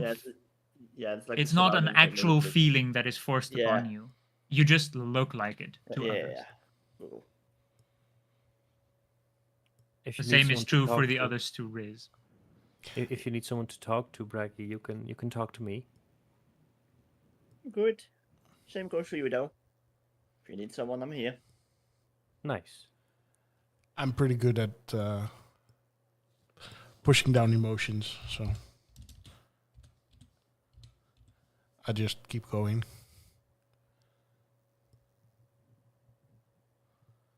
As you keep going through this tunnel, this forcefully burrowed tunnel made,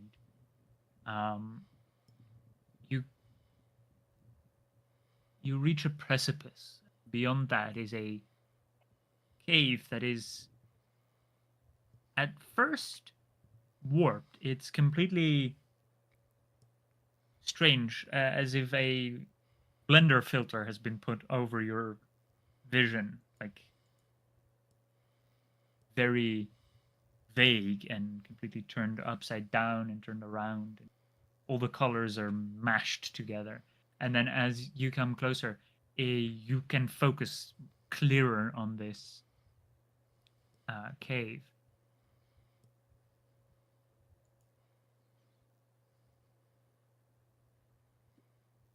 Ooh. This is the visual you get. This very clean cave, this very nice, soft walls, like very smooth, rather than soft, smooth. It just transmorphs into this very jagged, twisted, completely destroyed, and constantly moving. It is shifting. The cave here is almost alive. The rocks are twisting. Some points become more jagged and others lose edge. Nothing is falling or breaking. It's all one mass. There are no loose rocks to be seen, but it is clearly bending. And in the middle of the room, you can see something that looks like a very massive pearl. Pearlescent and reflecting some of this warped cave. Ooh, shiny. Just another side quest. Are we going to this shiny thing? Do you want to jump back down the pit? No. Then we're going towards the shiny thing. I think Braggy needs to touch this thing.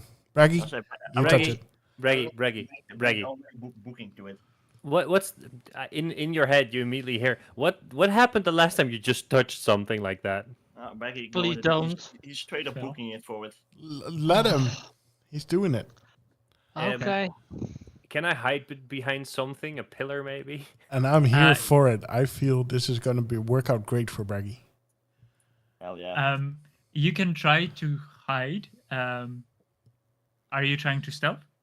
No, I'm mostly trying to, like, if it explodes, that I won't get hit by shrapnel. This seems so powerful that if it is gonna be, it's gonna see through my invisibility anyway. Yeah.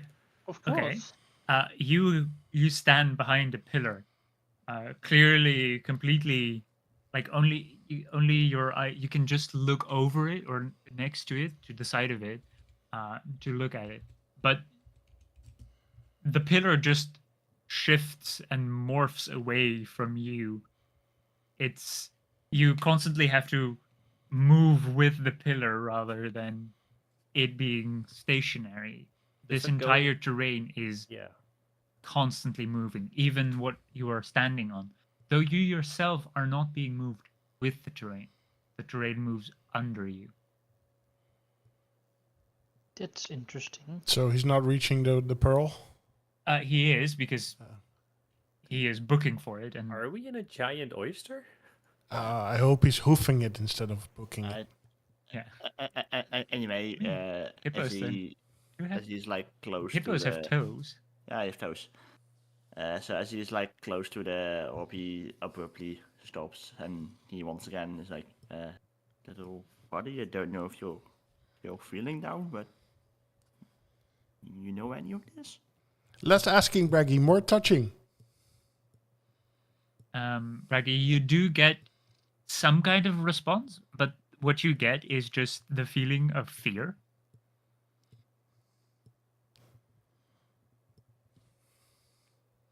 Oh, man. Nah, shit, the spell doesn't work in that way. Fuck, I can't use it like that.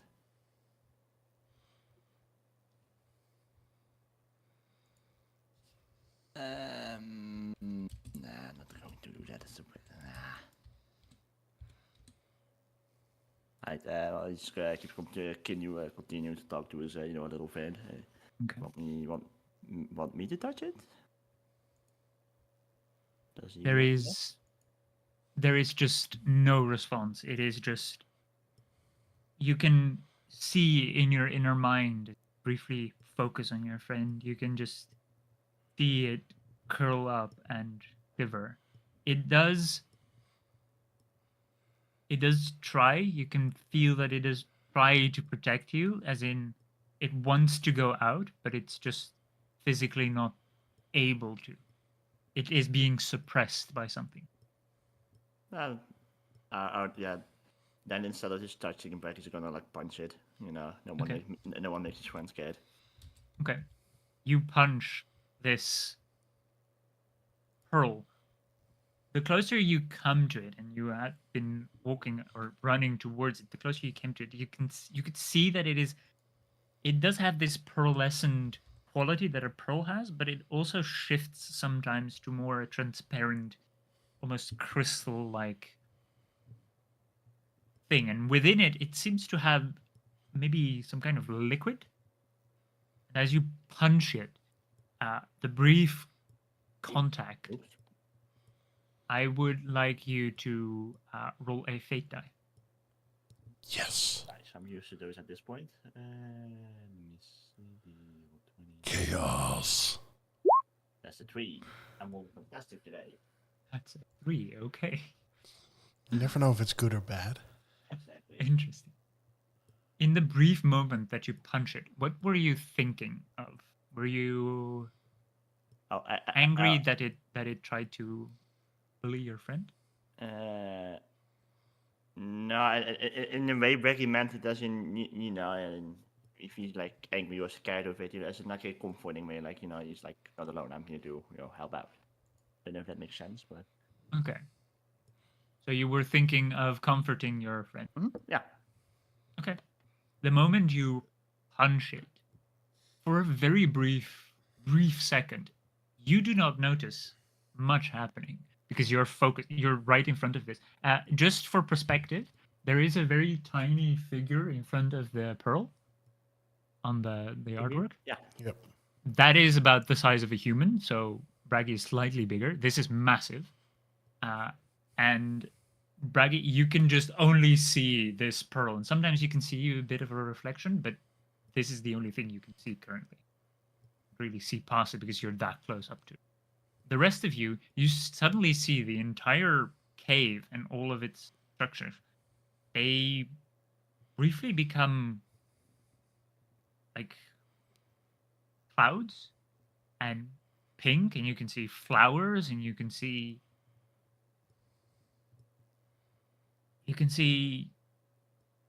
feel a very comforting,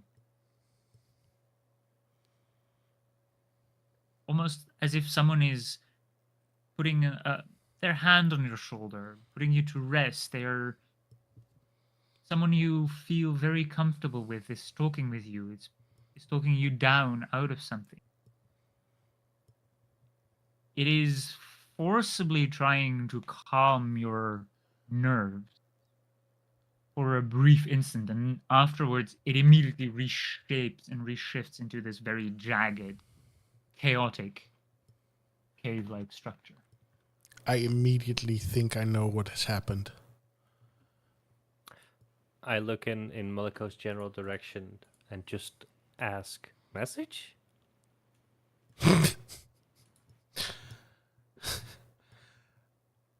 I charge for the pearl. And I want to touch it and think of a way out. Ooh. Okay. I would like you to roll a wisdom saving throw. Alrighty. That's a natural 7, baby. Okay. Ooh. You touch the pearl, and Braggy, you can see it because Moloko just came up next to you to touch it. And you can just see him fall to the ground and just break apart Ooh. into Awesome. pieces. And just meld with the floor. And just disappear into the surroundings. Moloko, for you, you just touched this object and you thought of a way out, and then you were just blank. Everything is blank. It's completely empty around you. You're sort of conscious. Something is happening, but you do not know what. And it feels like time is flowing very slowly. Oh no.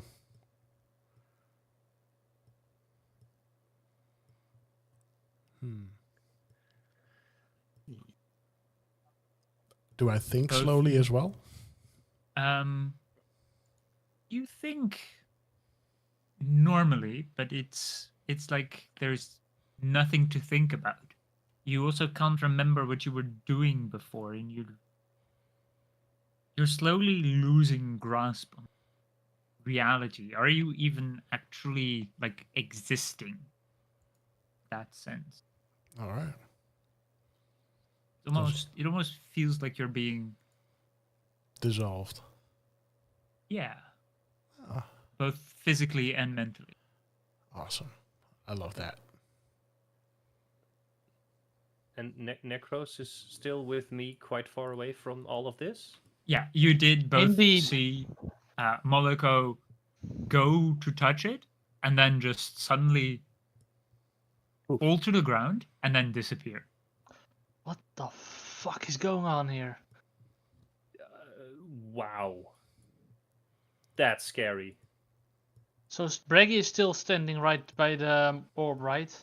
Mm-hmm. Mm-hmm. Raggy, what is your passive perception? Not much. Rich, what's going on? My passive perception I have is 11. no idea. Is he dead? Likely? You do not notice anything with that passive perception. I will go near the pearl. I will not touch it, and I will look at Braggy. Look at him because I think he's dead too. Okay. So I will walk to him near him. I don't touch the pearl because I saw Moloko splash out once. So You go near it, and as you approach, you can briefly see something floating within the pearl. And then it becomes like that very opaque pearlescence from like Mother of Pearl. And then you look at Braggy, just ignoring it. It might have been something you couldn't quite make out what it was. But then looking to Braggy is just standing there unfazed after punching it, probably thinking to himself. all right, I really don't know what's happening. Braggy is doing nothing. Give me a second, and I get close as well. Again, not touching the orb. And I would like to cast the Eye of Iyun. And try to investigate the pearl, throw history at it, throw religion at it. I will think of anything I might be able to think of to ascertain what the fuck this is. Maybe an Arcana check, see what kind of magic just happened, where did Moloko go, everything. And I will take my time for it. Okay. I would say the moment you cast Eye of Iyun, I would like you to make a wisdom saving throw. Yay! That's an 18. Okay. So your mind is not shattered. Oh, Great. that's good. But I do feel something trying to shatter me. Yeah, you immediately notice that upon this inquisitive magic coming upon it, like looking even in its general direction, it immediately tried to destroy. It almost seems to have a mechanism to defend itself, or wanting to defend itself from anything. That's not good. And as you looked into its direction, it just lashed out at your mind, trying to meld you with the surrounding and completely destroy you from like reality or existence. Like it was trying to divert you into everything around here. But you saved, and you notice immediately, because of the Eye of Iyun and because it reacted, there are a couple of creatures floating inside this pearl, and you can only see them sometimes because this pearlescent is moving about, on its surface. It's not always completely covered. And you can see that they all appear to be like maybe babies. They're all very small and young. And one thing that catches your eye immediately, because of the rags or clothes that are floating with it, is a very small juvenile or maybe even baby Moloko In the pearl? in the pearl. I immediately point at his direction, not touching the orb, of course, and say, "Baby Okay. Moloko." Yeah. As you point towards it, you also notice that there is a red outline that is somehow trying to fight against the current of the inside of the pearl. It is a very familiar type of energy to you. It is your friend's energy. Christopheles, Oh, his power is acting up against this, whatever the pearl is trying to do. because Christopheles was inside of Moloko, right? No. Christopheles went Yeah. inside Yay. Bragi. But you do know that Christopheles and Moloko had a deal.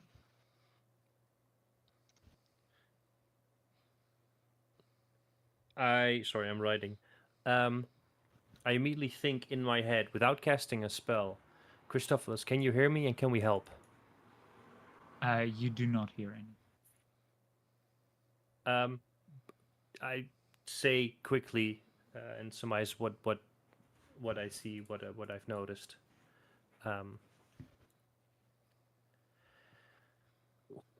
So Christopheles is fighting.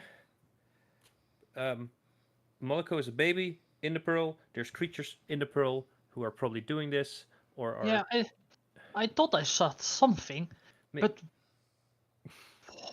maybe the pearl and the creatures are like a symbiotic thing. Maybe it's one thing. I don't know. But I don't know how to get Moloko out. And if we do, what the fuck, is he still gonna be a baby? let's He will be take adorable. it close. I'm not Take it changing easy. diapers. Take it easy. Let's first handle Braggy because he's standing right here. Yeah, is Braggy conscious? Bragi is fine. Baby just vibing. He doesn't see shit. He's just punching it. Or you're still punching it? Yeah. I keep on punching until my little body feels better. In that case, you would have seen every time that he punches, very like a millisecond, the entire environment changes. Ooh. Okay. So, Can you try to send a message to Moloko, baby? emotions influence this orb, this pearl. So maybe we can touch it. That's gonna be dangerous because it might crush your mind. And ask for it back kindly, or threaten it, or I don't know. Emotions influence it, so. And you told that your skeleton head is doing something, right? Yes, do you see the like the red swirls inside of here? That's Christopheles' energy. He's fighting against the thing, whatever it is. But I cannot reach him. I can try to message, but Yeah, do you know he's fighting or he's just vibing? I think he's fighting. It feels like it seems like a struggle. You don't quite know. It Oh, feels like a struggle. I don't quite know. Sorry. That's fine. I I don't know what other things either. Do I have something? Yeah, that's. Yeah, I really don't know what. So emotions. I'm not good with emotions. Me neither. Braggy, what do you want us to do? Please tell us. Shit. I Punch start it. shitting. Oh, punch it. I thought you said Punch it. shit. No, punch it. All right, I will do. I'm going to get 10 or 20 feet off, and I will shoot an Eldritch Blast against it. Okay. Interesting. I would like you to make an attack roll. So that's a predicament. Ah. That's a 13. Okay. You fire at it, and the moment that it would impact, it just disappears. It fizzles out, but rather than that, because you cast it, you can feel your magic is just being spread out. It's just being dragged out infinitely small across the entire room. It is just being absorbed by the surrounding. Okay. Riz, don't use magic. It doesn't help. This whole cave is one magic sponge. Got it. I really don't like this room. Me neither. But we gotta get Moloko out. Did we try just asking it? Do you want to try just asking it? Can we have him back, please? And do you touch it? Yeah, I'm still punching it. He's still punching it. You just keep going. Okay. You I would say, Braggy, as you are saying it and you punch, you get the feeling that every time you touch it, even briefly, it seems to be able to converse, or at least it seems to be able to understand or hear you. I would say every single time you punch, as you ask it, a small part of Moloko is being ejected from the room and given back. Do we An notice arm. this? And then a talon, a feather, and then a couple of feathers. Yeah, you definitely notice it because it's all being spewed back on the place where Moloko disappeared. I will start punching with Braggy. Okay. So now you I want would to like- touch it. I would like you to make another wisdom saving throw. You're going to. Another 18. Okay, yeah, you managed to resist. I would say no need to roll for every single one of them, but as you continue to punch, there is more and more of being spewn out of the surroundings. You don't quite know where it comes from, but it suddenly reappears back where he disappeared. You also notice that he is in pieces. It's not like a whole Moloko that you are receiving back, but you are receiving some of Moloko over the course of some time. Is this a bad idea because he's gonna be in bits and pieces? Like, people die if they're in bits and pieces. You've You been know? in bits and pieces. I in your was gonna say soul life. you. I also died before. I was gonna say you basically discombobulated, so. Whoa, Braggy, It's a big word. where did that come from? And entirely not the meaning that you think it is. Exactly. No, that doesn't matter. I'm impressed with him. I have a basically a big fucking knowledgeable skull inside of me. He tells me words. Don't know what they mean, but he tells me words. I think probably not. Okay. Anyway, back to the matter. I don't know. You know, Becky for like a brief moment, you know, stops punching it, and he well, like the Moloko part, so he's like, and he sniffs it. It's not rotting, so I think it's fine. Rotting takes time, though. Believe me, that goes surprisingly quick. Huh. Okay. And back as he walks back, he's not going to punch it, but he's just gonna hug it, so he has like a constant contact with it. Okay. As you hug it, quite quickly, the rest of Moloko just appears out of nowhere. It is still in bits and pieces, but to a slightly keener eye, such as Riz, you do see that very slowly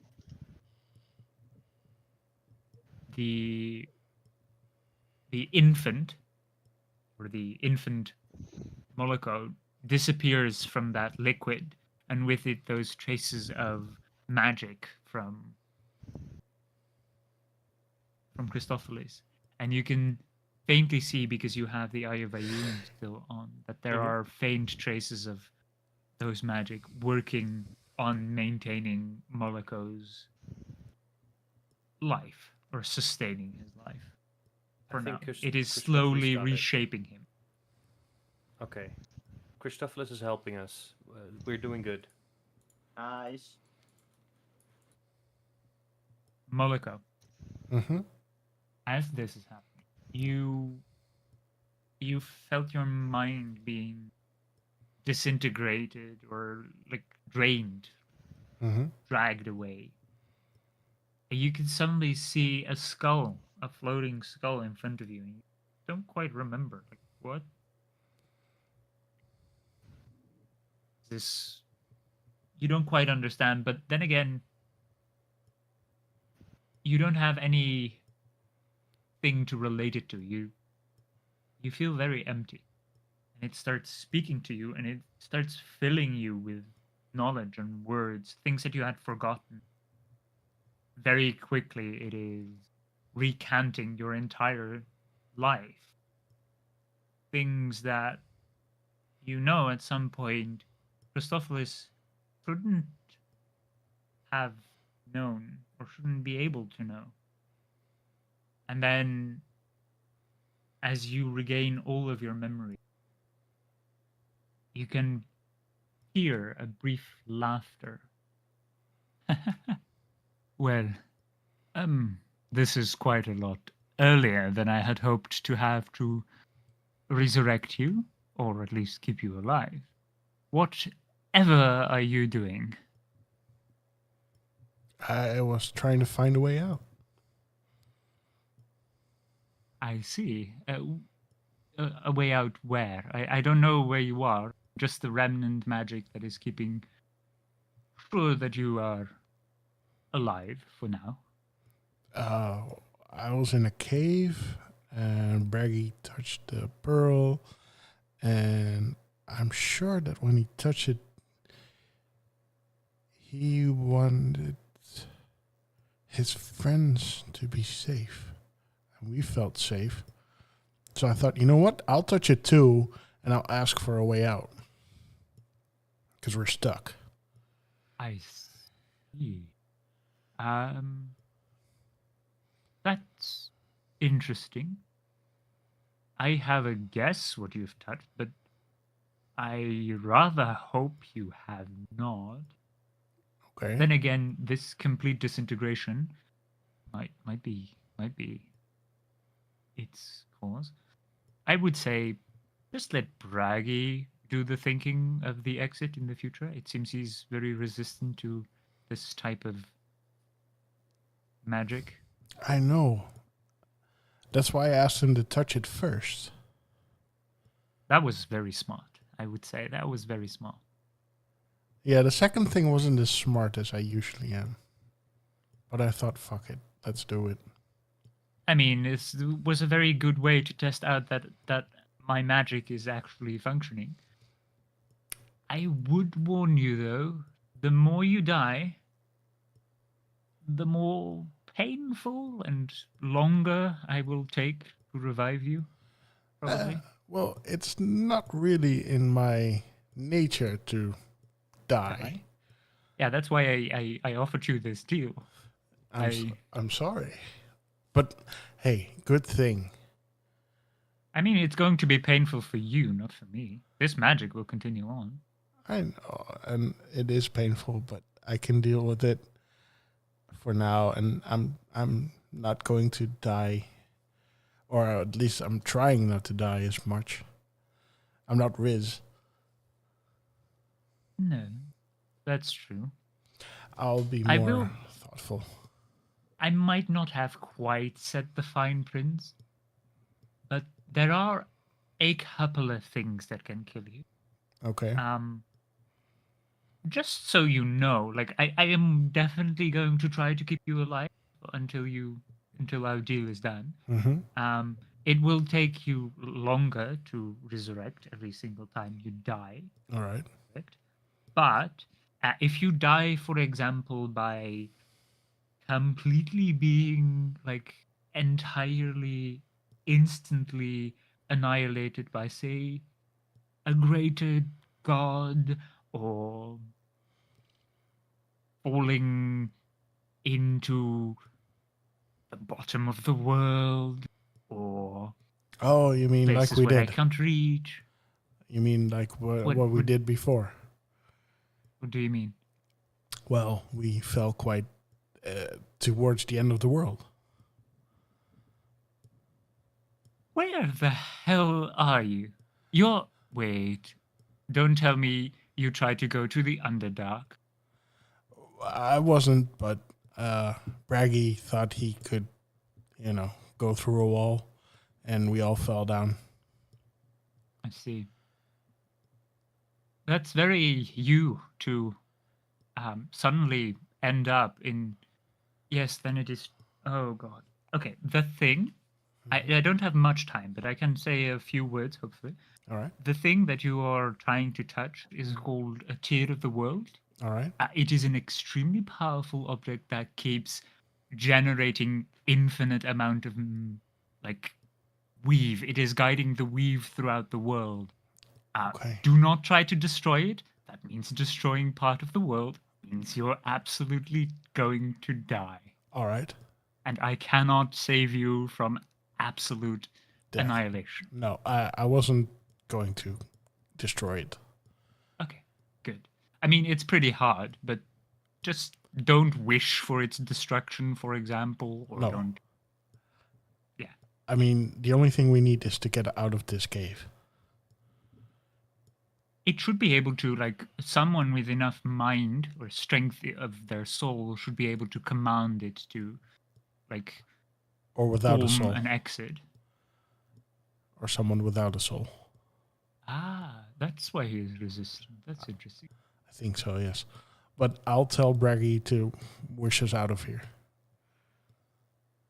Well, that might work. I hope and wish you great luck. Thank you. Do try not to die too soon again. I will not. Definitely. Well then, to the pip. And he just disappears, and you suddenly regain vision, and you're on the ground. You feel immense amount of pain, like everything was just torn off of you.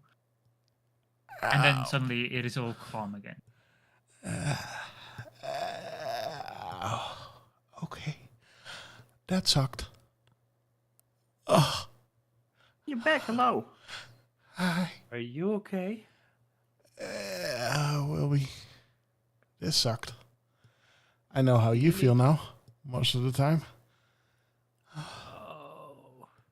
I immediately get like traumatic flashbacks to the time I was like ionized or whatever you call it. Mm-hmm. Exploded. Braggy, Yes. can you do us a big favor?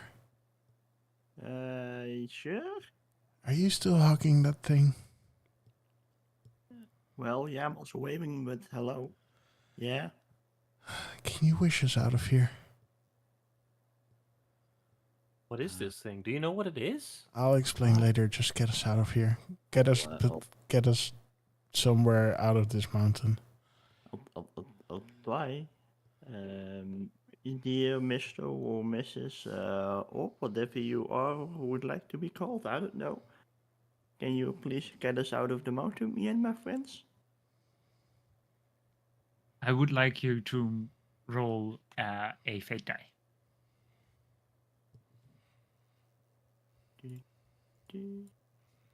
That's a 3. Again. Okay. Okay. You ask it and you think of what you were going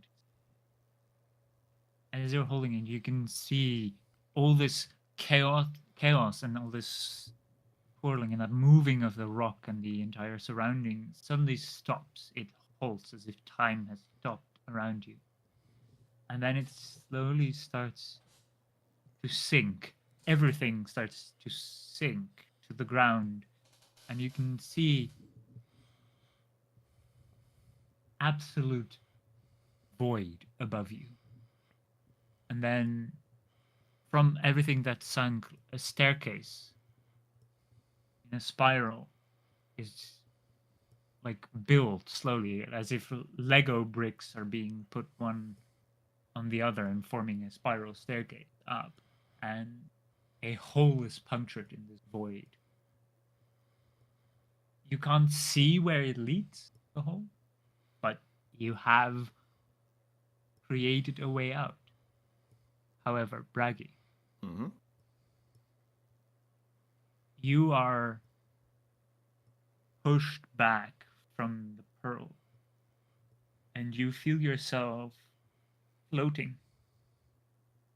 You are drifting in this room. Wee. The rest of you, you see Braggy just starts to lift up and just spin slowly, steadily, in some kind of current. And then a bead of light from the pearl follows Braggy's path completely. And as they intertwine, like they're starting to spin around each other. And they connect. Braggy, you go unconscious. And you fall towards the pearl, landing slightly on it and sliding towards the side. Ragdoll. Yeah. You ragdoll off the pearl. But you're unconscious. And there is no current thing happening in your mind. It just calm. It's the first time you haven't thought of anything. Absolutely anything. Are you sure about that? I'm Sorry. pretty sure. Riz and Moloko and Necrose, you see this limp Braggy just fall. He didn't fall hard.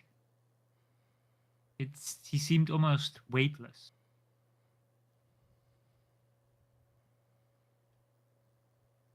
Moloko, Not again. I think you should explain what this thing is now, if you know anything. Well, this big orb is giving out the weave. Does This, this ring a bell? Yeah, the You know weave what? definitely rings a bell for you.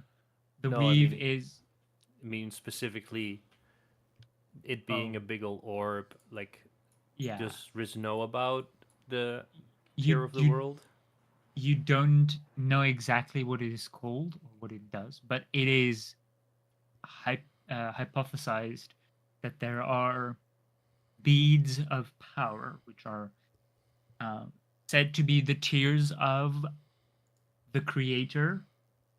It's the only one of the few passages that very specifically says this is done or this is created by the creator. But it's theorized still. Mm-hmm. It is only a hypothesis that his tears formed these orbs, and these are the core of all energy, not only arcana, but all energy, all divine essence also builds from the weave. the weave is necessary for any type of magic or any type of energy, be it internal energy, such as the key for monks, or external, such as the arcane or the divine, or the power of nature itself. Got it. What I'll do is I'll turn into a brown bear. Okay. And I put Braggy on my back. Okay. And Braggy, you thought Braggy would be very heavy, but the moment you pick Braggy up, he's as light as a feather. Oh, shit.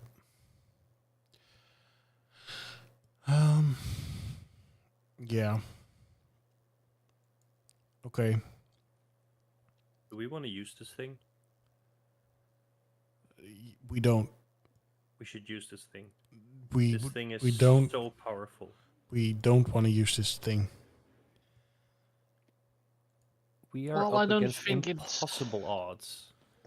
Well, it killed me, didn't it? And if you didn't make, I mean, you felt its power. Mhm. We should get away from it. It has given us an exit, and we should use this exit now. Yes, please. And whatever we do not want to break this thing. No, we're not gonna break it. I know. No, I wanna. We are up against gods. Yes. What do you want from it? Power, God. like obviously. Nah. You shouldn't want power from it. We should get away from it. You're powerful enough. You made a deal with the devil. A shitty one though. Yeah, well, you made the pact, not me. Well, for now, let it be here, and maybe if we find it again, we can help us. But for now, let's please go out of this goddamn cave. Yes. I say this all before I turn into a brown bear, because otherwise it's Yeah, really hard to communicate. Yeah. I guess that. Yeah. I turn into the brown bear, I put Braggy on my back, and let's go. Yes, let's go outside. If we are going outside. Yes, we're going outside. Okay. You don't You know where start- this is going. You start moving towards the spiral staircase. Riz, Yeah. I would like you to make a wisdom saving. You wanna know something crazy? Mm-hmm. I just did before you even asked me to, because I wanted to roll myself if I was able to resist the temptation. Okay. I rolled an 18 plus 1. Okay. Which Riz should probably be really happy about, but I am not. You feel the immense pressure in your mind of your own, but also definitely of your good friend with whom you have had a very nice deal. He is trying to entice you to take offer this power could solve all your problems. And then quite quickly you are reminded of Moloko's voice. But at that point,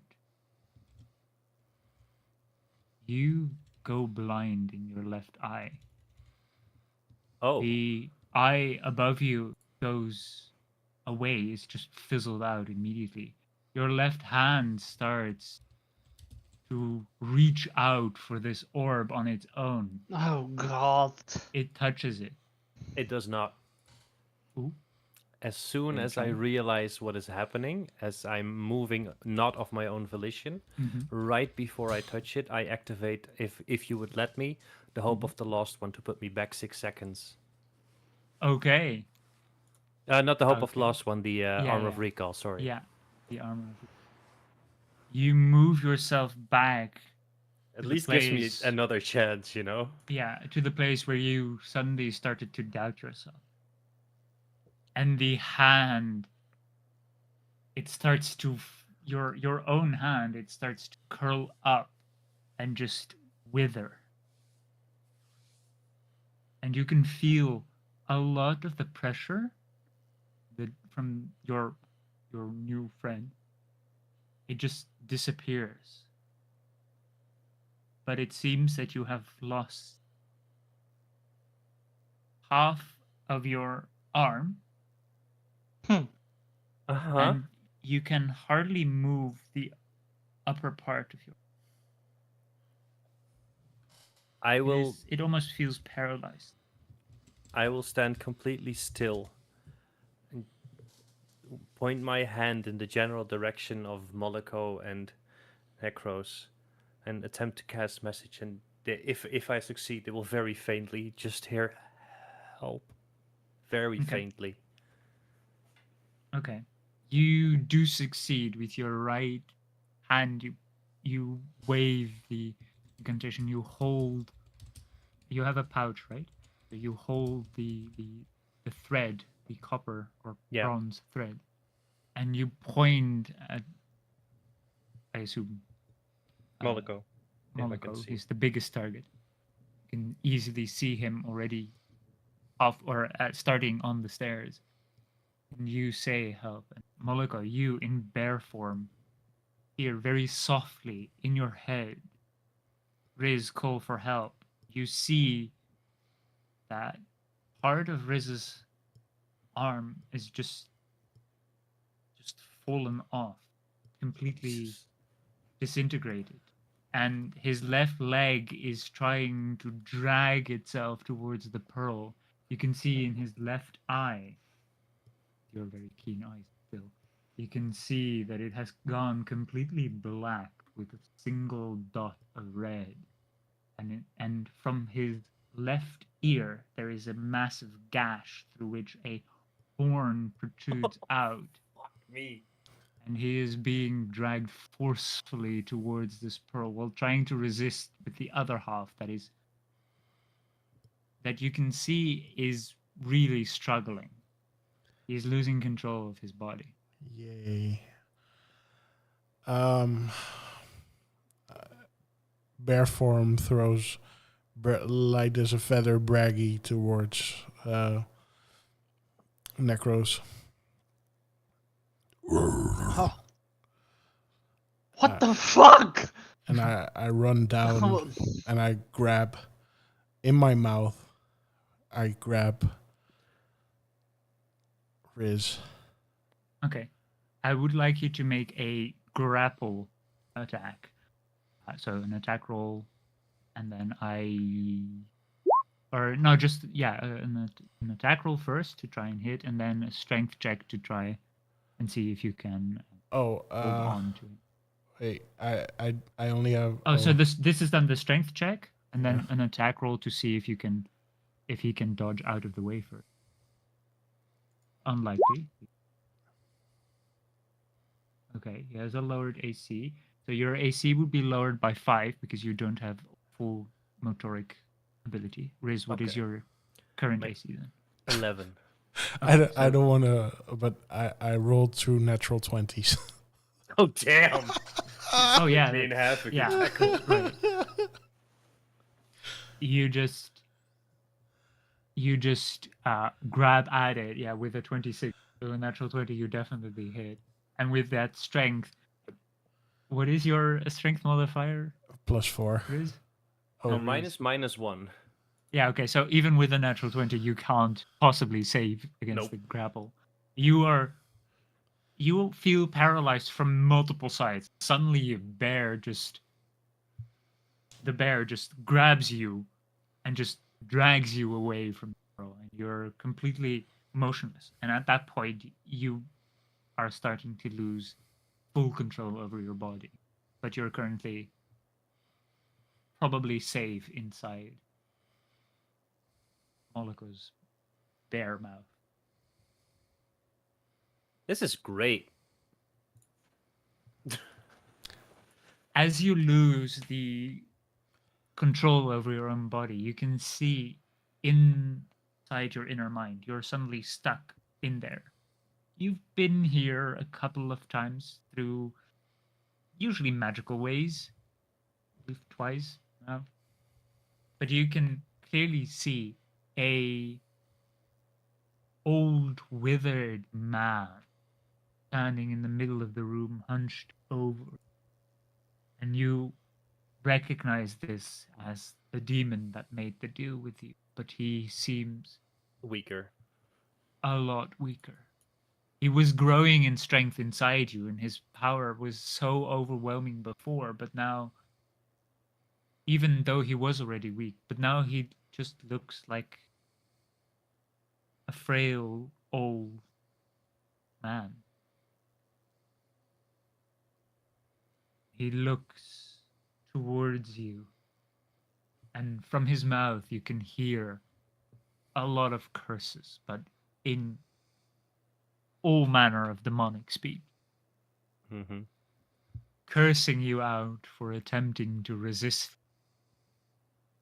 And then you can see slowly his own left hand, well, appears underneath his cloak, and it is also, for the most part, gone, completely disintegrated.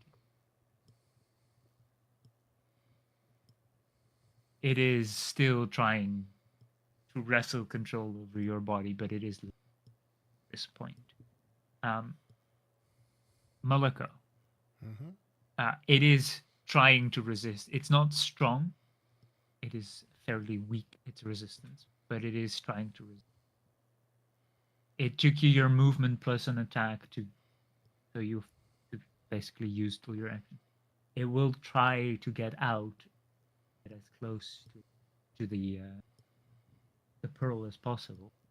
I don't think it will, but you roll a strength roll.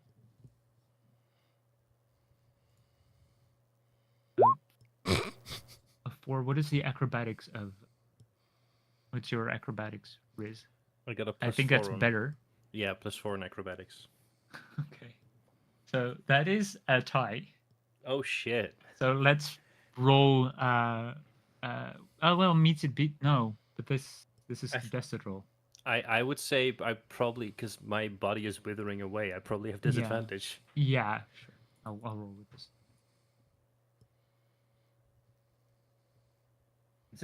I rolled a 4 again, so a 4 plus 4. It's. I would say still meets it, beats it. It's kind of yours is kind of a DC. Yeah. So it does crawl out, but it is very slow. You had already dragged it back a bit because of your time. Play with time, so you are still quite far away from it, but you are free and crawling over the ground with the right arm. It is trying to get closer. You can see that. I'm gonna bite it again. Okay, yeah, that the jaw on the right side is starting to like loosen. It is starting to unhinge. There are scabs and all sorts of wounds on the right side of the body now as well. You bite it again? Yeah, I take him with me. Okay.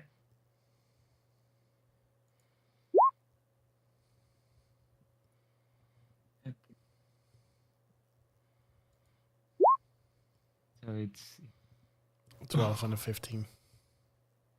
Okay, yeah, so the 15 is the strength. I rolled an 11, so consider this +4. It's also a 15, but at disadvantage. Ooh, so it is a 15 as well. So you do not manage to hold it. Meets it you to have beat a second it. attack. Meets it to beat it. To beat it. Yeah, but your strength acts as the DC. Okay. Basically. Okay. Okay. Yeah, because you're the one performing the action, so it must save against you. All right. These are shit rolls. 11 and 14 after 2 crits. And would you allow me to talk to or my friend? You can definitely. I simply look him dead in the eye, holding my now pretty much gone shoulder. And I speak his true name, Thermomed. We have a deal. There's 2 of us, not just you. Trust me, I haven't forgotten. Okay. as you speak the name, and Moloko, you barely manage to hold on to him because he rolled a 13. You keep him with you, and you suddenly feel the body go limp. And the horn retracts, but the scabs only slightly lessen. The wounds lightly close. The eyes start to shift around and turn back into normal eyes. I say normal because you're still a shape changer. Yeah. So they're still different. These are your natural eyes. Mhm. And your entire body feels weak and you feel like shit. But I'm back. But you're back. The moment you spoke Thamomet in your head, it rang throughout your head, and you could see this old, weak cripple just fall over to the ground, scream in agony as you powered over it suddenly, and it just relinquished control. It almost felt afraid. It looked as if he was afraid of you. He was afraid he was petrified? Thinking he could never live without you by his side. I probably can't. Yeah, that's kind of true. But then he spent some time thinking how you've done him wrong, and now he's gone. And I don't know the rest of the lyrics. And But he will survive.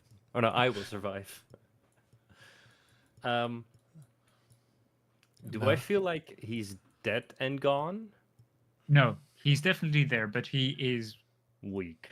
weak. He is but a remnant of his form. And he was already really weak compared to Yeah. what he probably would have been at his full strength.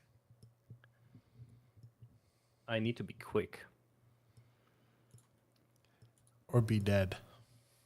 Jesus. Iron Maiden? Yeah. Nice. I tried to get up. Do I have both my limbs again? You still lack like your hand. Mm-hmm. It is completely gone, and most of your like forearm is gone. Weirdly enough, it is gone, but there seems to be some kind of like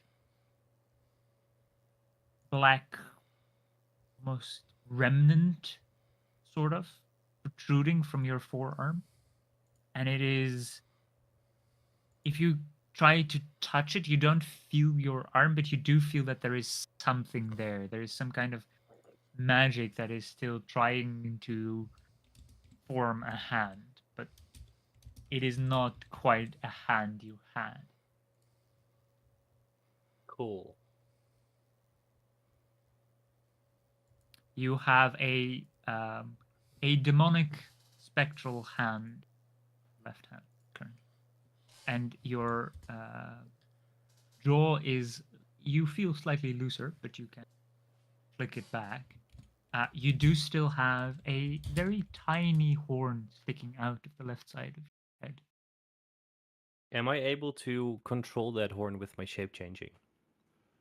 You are. This is very similar to the blood tattoos. They are. These might be a permanent feature for you forever. No, you don't. You misunderstand. I want to make it slightly bigger. Maybe you could try. You could try and make it appear bigger.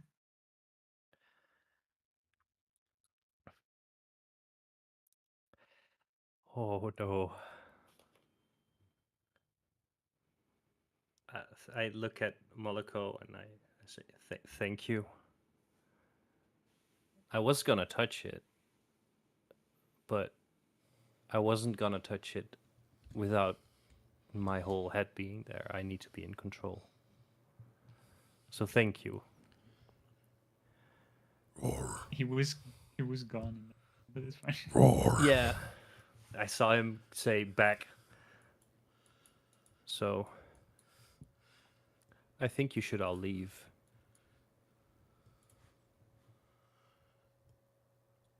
Roar? I will not stand here, and I'm still walking upstairs with Braggy. Yeah, you hold Braggy in both your hands. Feels Yes. like a balloon, about as heavy as a balloon. Like heavy as me on myself. Okay, interesting. He's a bit unwieldy. He's big. Yeah. Moloko roars. I go Moloko, up. I go up the stairs. Okay. you're free to join me and touch it at the same time. I'm gonna try to, I guess, spawn at the Stormlord's place, wherever that might be. I drop my wild shape. I go, you haven't learned anything, have you? Well, I just met my devil patron guy. He's out of time, and if I do not finish this before he dies, I have a problem. I mean, I'm in trouble anyway, but I really would like to have some control over where my soul goes, and I feel like this is the only way that I still have that control. So I gotta do something now. I'm not gonna touch it. If you wanna go, go, but I don't support it. And I don't think it's safe. It's not. I will probably die, but if I manage to take the Thunderlord with me before I do, I might be able to save my dad. Dad's soul, at least. Aren't you just like, can't you just wish that guy to be a bit more healthy? You have a wish. I do, but And that maybe you can get out of your contract that way if you save him that way. do you think it's safer to, because he will use that wish to get to full strength if Don't- I do. Don't give him full strength. Give him a quarter of his strength. Or a half, That- or whatever. That already seems like a lot. I think you're underestimating how fucking strong these things were at their prime. Yeah, well, it's either that or you go and die now. Look at me. There's not much left anyway. Oh, God. Are we gonna Leroy Jenkins it? What are you talking about? Or am I gonna Leroy Jenkins it? And I slowly make my way towards the pearl. I grab him. Okay. Do I need to Are- put you down? Are you trying to resist?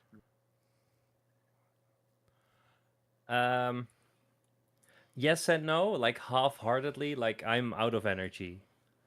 So I'm not even gonna roll for it, but I'm not going willingly either, if that makes sense. Yeah. You're trying, but you're... There's nothing left. Yeah. Yes, that was what I was about to say. You feel drained. There is very little of your energy. This is our chance, Moloko. This is my chance. I'm sorry, I'm not gonna... What are the other options? We'll figure something out, we always do. I have... That dude has a couple of days tops. Then we gotta be quick about it. We go upstairs now. We need to get to the mountain. I could make it so. Not through that thing, you aren't. And I grab him and I pull him. We're going up the stairs. All right. I guess. Unable to fully resist. I'm not walking with him either. I'm like... No. You're like being a- dragged. Yeah, like a little kid petulant that- child. Yeah. Yeah. That does not want to walk.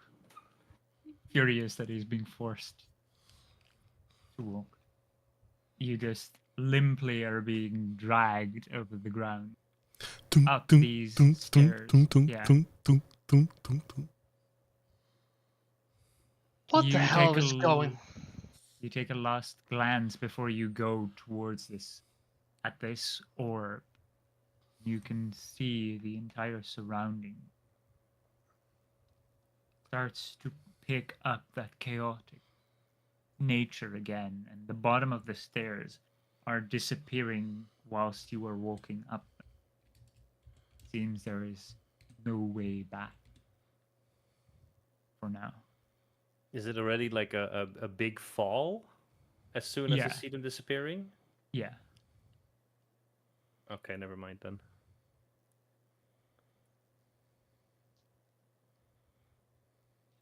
You make your way through this hole, this punctured hole through the void that is above you. A complete black,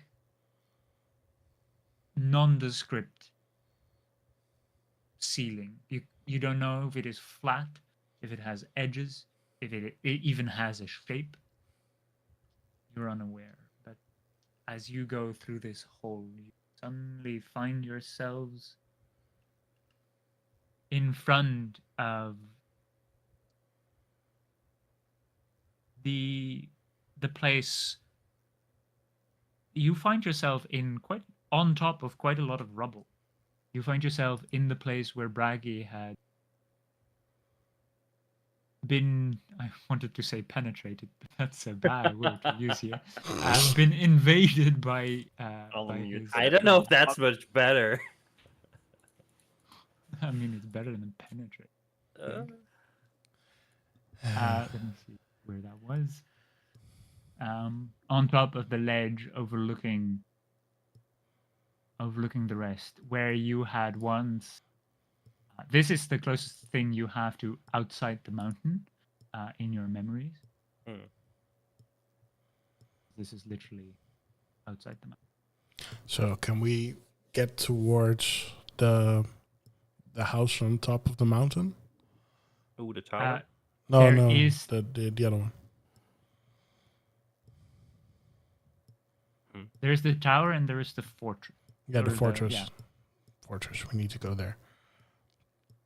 That is where the strange creature the creature that walks strangely, Yes. according to the spiders. Yes, that would be following the path up. There's not really a path down. There was not one before, and since the tremors caused by the snake dragon friend, there is a lot of rubble everywhere. So even the path up is difficult, but there is still a way that you could follow. Okay. I do want a short rest in the meanwhile, because we need to get our friend Bergie back into his skin. And I really want to have my meat shields ready.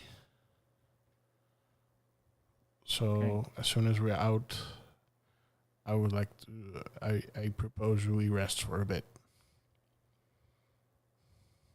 Okay. As the short rest happens, Riz, start with you. You feel you have lost a part of yourself. Both physically and mentally, you have become part devil or demon, fiend. As one of your traits or like your backgrounds or New feature, I guess. yeah, your origins. You are also now a fiend, in addition to being a fae. I'm a fiend. You are now Fey Fiend and undead. I'm not undead. You could become undead. I'm not undead yet. Well, you've been dying a Dead long time before. ago. Oh, but wait. The condition that I had that I need to remove by dying, it is now gone, isn't it? Yes, it is. Yay! You had a condition that you had to remove We by all dying? we all had a condition that we had to remove by dying after the explosion. Do I have one? No, you don't died a couple of times, so you got rid Oh, of it the right. first time. I got rid of it very fast. You were the Right. first one, actually, to get rid of it. Yeah, and makes Necrose hadn't had it. Hadn't Yeah. come into contact. Nope. Necrose is like, what the fuck are they talking about? Help! He's like, of course they had something interesting. They are always have something interesting. This group is crazy. Only a little And bit. you're only now finding this out? No. Okay, I thought. You No. should stop asking questions and just do things. That's what we do. Yeah, don't ask questions. Know who, what, where, and how. Just fucking go. Later. But yeah, okay. But that is not Necrose. He's not stupid. Not yet. Not Yet. neither is You Moloko. learn. Yeah, you're going to kill him. You're going to kill his mind. Yeah, I would say for the entirety of the short rest, Riz is just focused in the general direction of where the tear is. Okay. You are not quite sure. Whilst you did have the idea that you were going down continually, it should be probably straight down and slightly. Technically, on the map, it would be to the west. But you wouldn't know exactly because there is no sun. You wouldn't be able to tell exactly what direction that. You have a general feeling where it should have been, but it feels like it wasn't there. That wasn't the actual place you were. No, we made we went like upstairs way too quickly, in sense of how deep we were in the mount. Yeah. We kind of teleported a little bit through through the stairs, I know. But that's fine.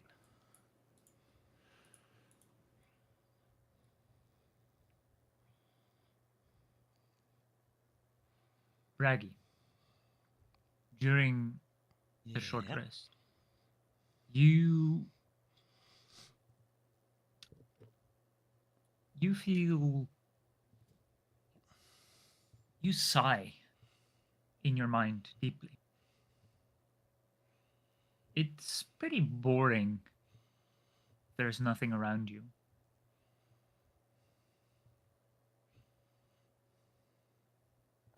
A bit lonely.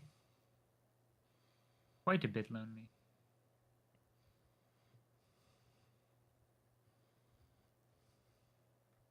I think Greggy's probably just gonna, in his mind, sit down to really show what to do. Look around, see if he can still see anything in the void of his mind. Are you trying to look for something specific? I don't think it. I think it is just staring in random directions.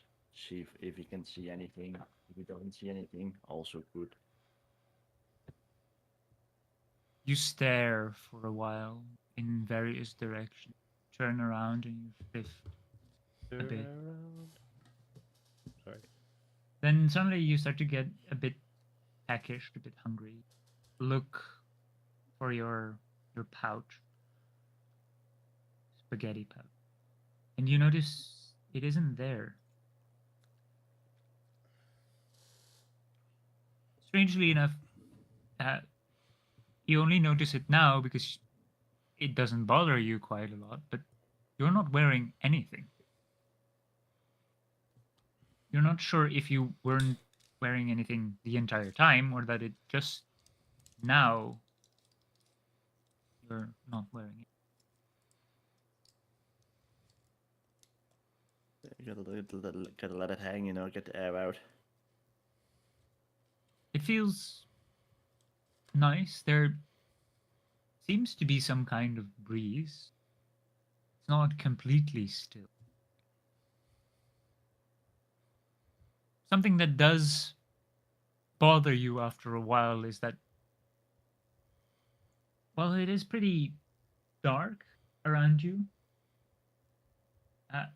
You seem to be giving off light.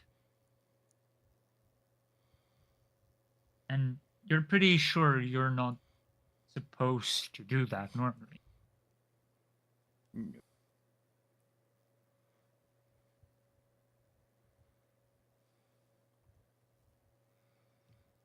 Light.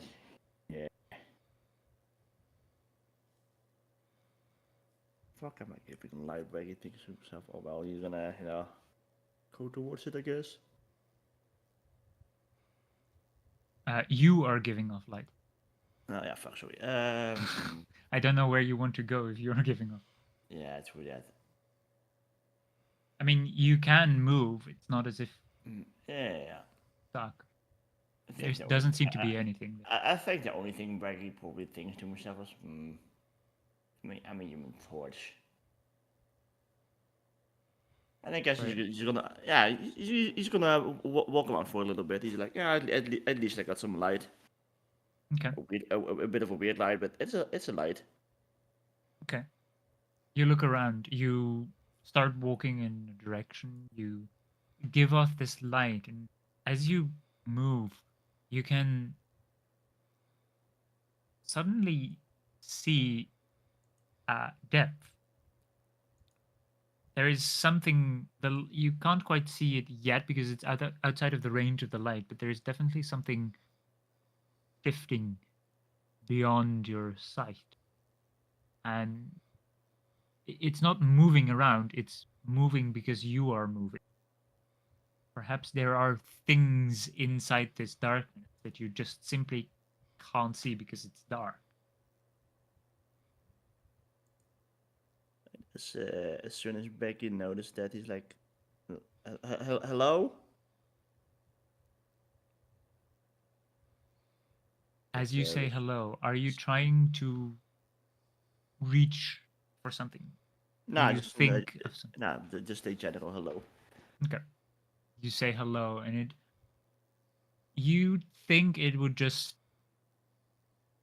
immediately fall away, go silent, but it echoes loudly throughout this,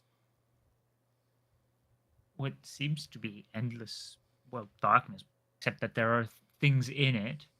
Don't quite know if there is an edge yet.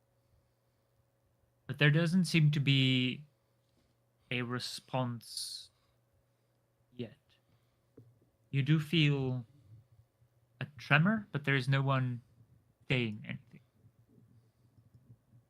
There is movement. I knew Becky might didn't complain much, but damn.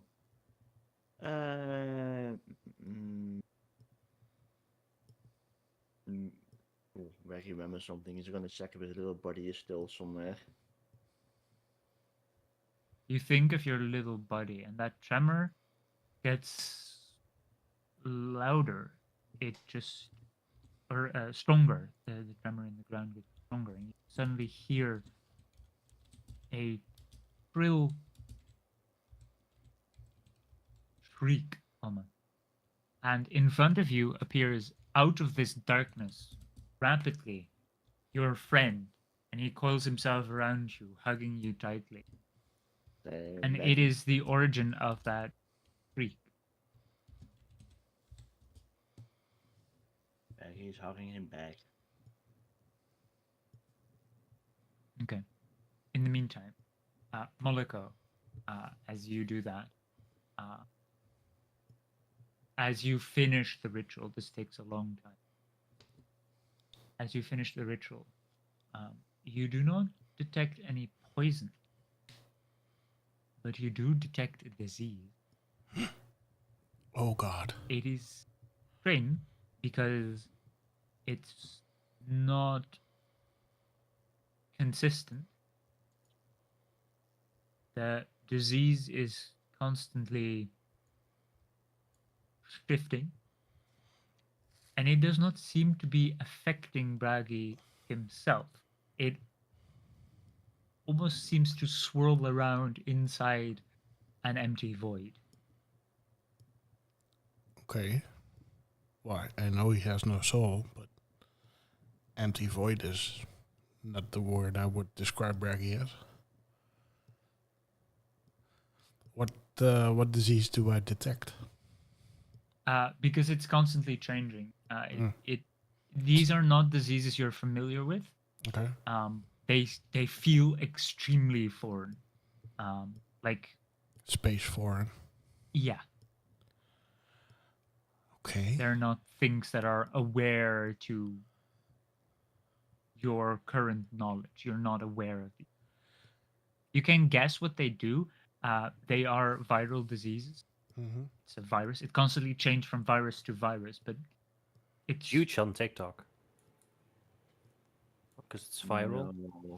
Oh, God. Okay, I'm sorry. Yeah, that's why I didn't want to say it's a viral virus. But it constantly changes, and that is strange. It's also moving up inside the body, which is strange. And it seems to be a clump almost of the diseases. But Okay.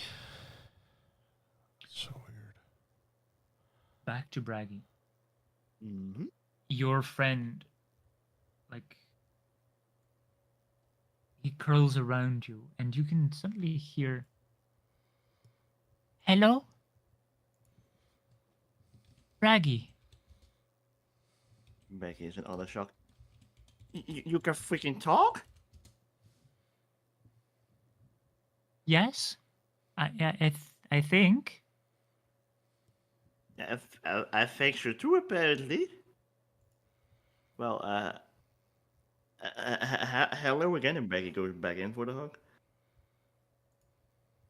This is Hello. a bit, my already not very much containing brain is overloading. What the frick? Talking is quite difficult. I know few words. You don't have to talk if it's like troubling you or anything. No trouble. Then it's fine. I love Braggy. Oh. I love you too, little buddy. And as you say that, you can see this, your friend suddenly grow back to his full size. Like the one you saw on the mountain, like the massive version. Was bigger, almost as big as the mountain itself. And all around him, suddenly a flash of light, and the entire darkness that surrounded you before is dispersed. And you can see moving about all your other friends. They are starting to wake up, or their family. They're starting to move around as well. And interestingly, you can see other creatures that you hadn't seen before. Some of them walk on 2 legs, looking very humanoid. Some of them walk on 4 legs. You do recognize one of the creatures. It looks very familiar to your spectral steed, like very familiar. Bob. Yeah, you're Bob. It does not react to the name Bob, but it is there.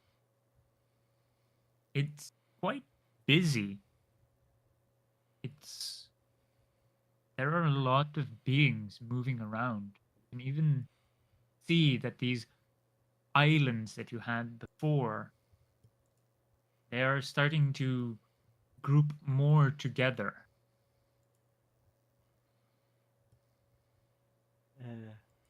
They're becoming bigger over time. Like, not immediately, you can't notice it now, but compared to last time, these islands are bigger.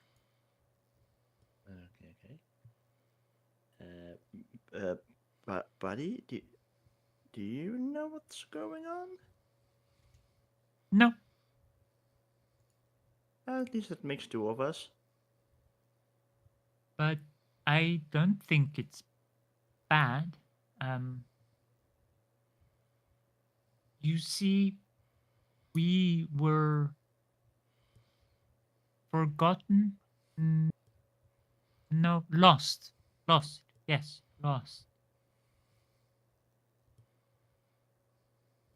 Dying. Now we have a new home with you.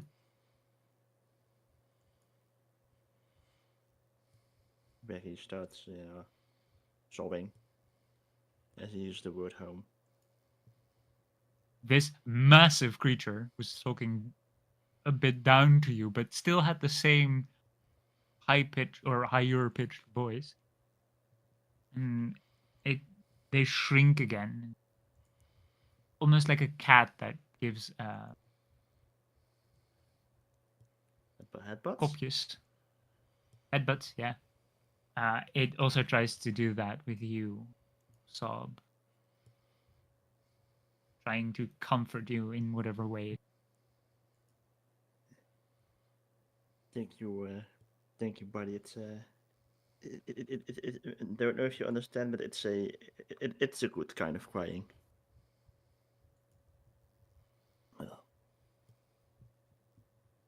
You can see its head turn, and it doesn't quite understand. It probably doesn't have exactly the same emotions. Yeah. Then at one point, after like a good minute, he stops sobbing and so yeah, I do think I need to find a way back to my body though. So can you help me with that, perhaps?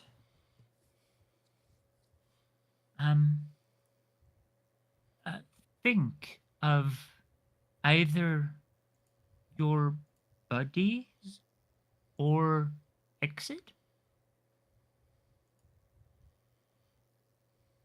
I just need to think about an exit. I think, yes. Well, Barry thinking about one of those rotating hotel doors. Okay. Suddenly, right in front of you and a hotel door appears, and you can see through the door. You're looking like through, it's like glass, and you can see through the glass at the other side. It's a small, narrow space that you see through, but you can see through, and you can see your friends having a short rest, currently on the side of the mountain, which you are very familiar with. This is the place where you first, or very near to the place where you first met your friend.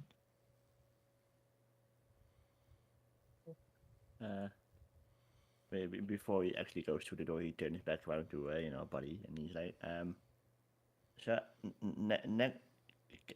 does this also work if I just for example think I don't know, fucking front door, and I just come back? Does that work the same? As in like entrance?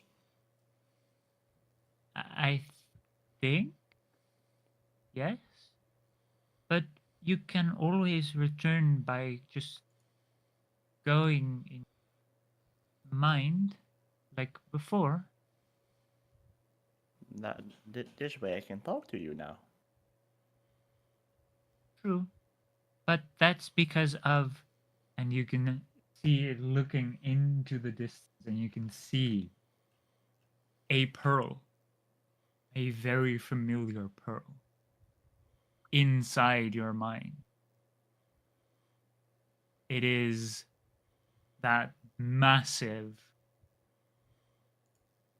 pearl with that liquid in it, and it is floating slightly above one of the islands.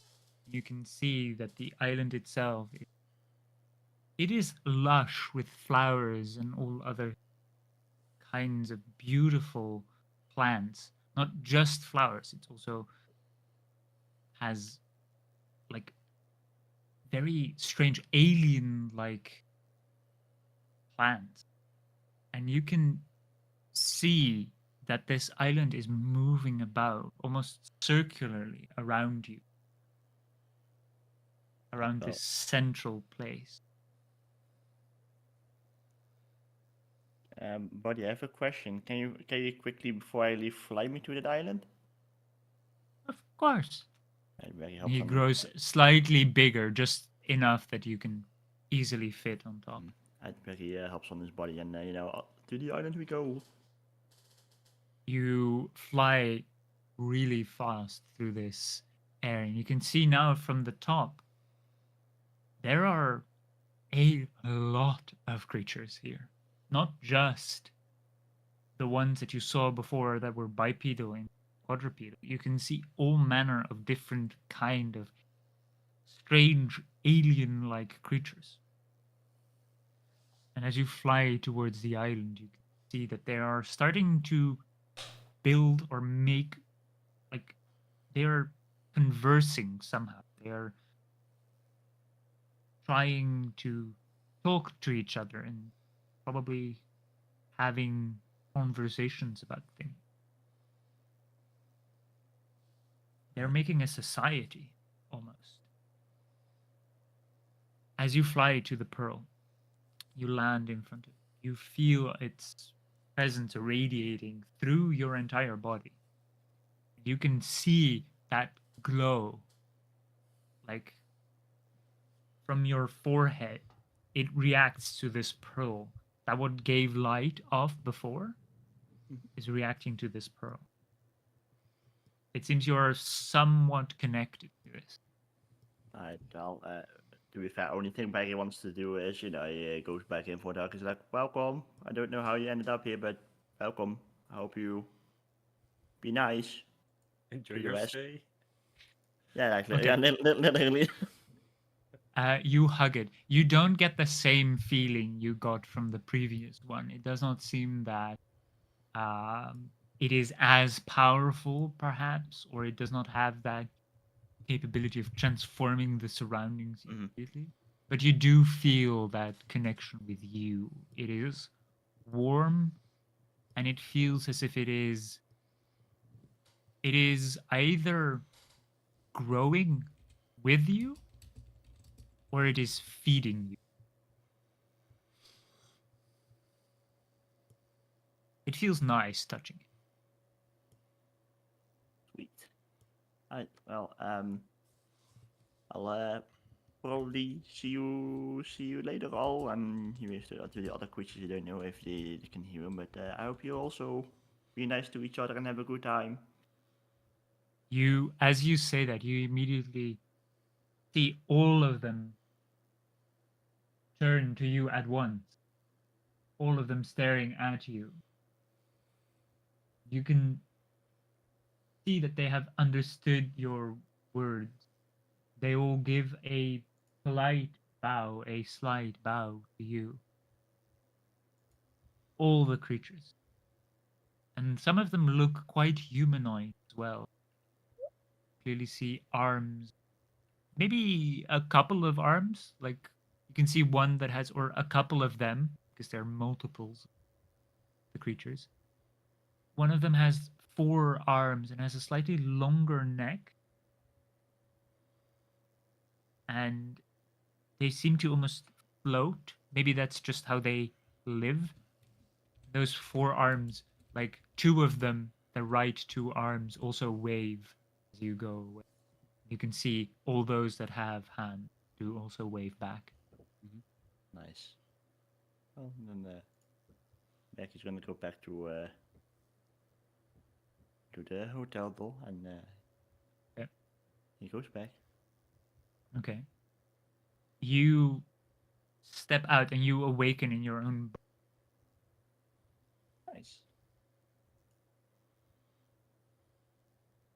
You feel comfortable.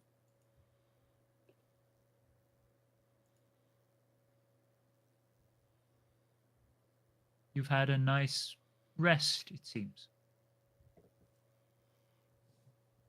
You gain the benefits of a full rest. Yo, nice. Does he get his charisma back? He does not. Oh, It's a no. different matter. Poor Braggy. We're gonna need a what's it called? The Greater Restoration or something? Greater like that? restoration, yeah. Yeah. That's fine. Becky has still something to. I think Becky has still something to possibly fix it. But that he's gonna save. Well, he probably sees the rest sleeping, right? I'm not sleeping. I Rest cannot enough. sleep. Not sleeping at all. I They're cannot awake, sleep. but they're all sitting around. I'm staring into the abyss. Well, Becky's just As gonna. usual. He's gonna react. Oh, they're all sitting. Yes, I'm just also just gonna sit. So he's just gonna sit up and just sits, I guess. And just start eating. All of you immediately notice that Braggy is awake, even like alive. Though you didn't feel that he was dead before, you did feel a bit empty, physically and mentally. Yeah, we're not surprised anymore. It's just I am. okay. You'll get used to it. Are you still a balloon, Brady? Yeah. So, it's gonna sound a bit. I wouldn't say weird because I've done some weird shit, but I think on top of the big giant, also at the same time little buddy, who I can now talk to, I also have I think what was called a Tea of the World or something, a tiny one in my head. A what? A tree of the world? No, like what was I can't pronounce a word. You mean properly in like English. the tear of the world, right?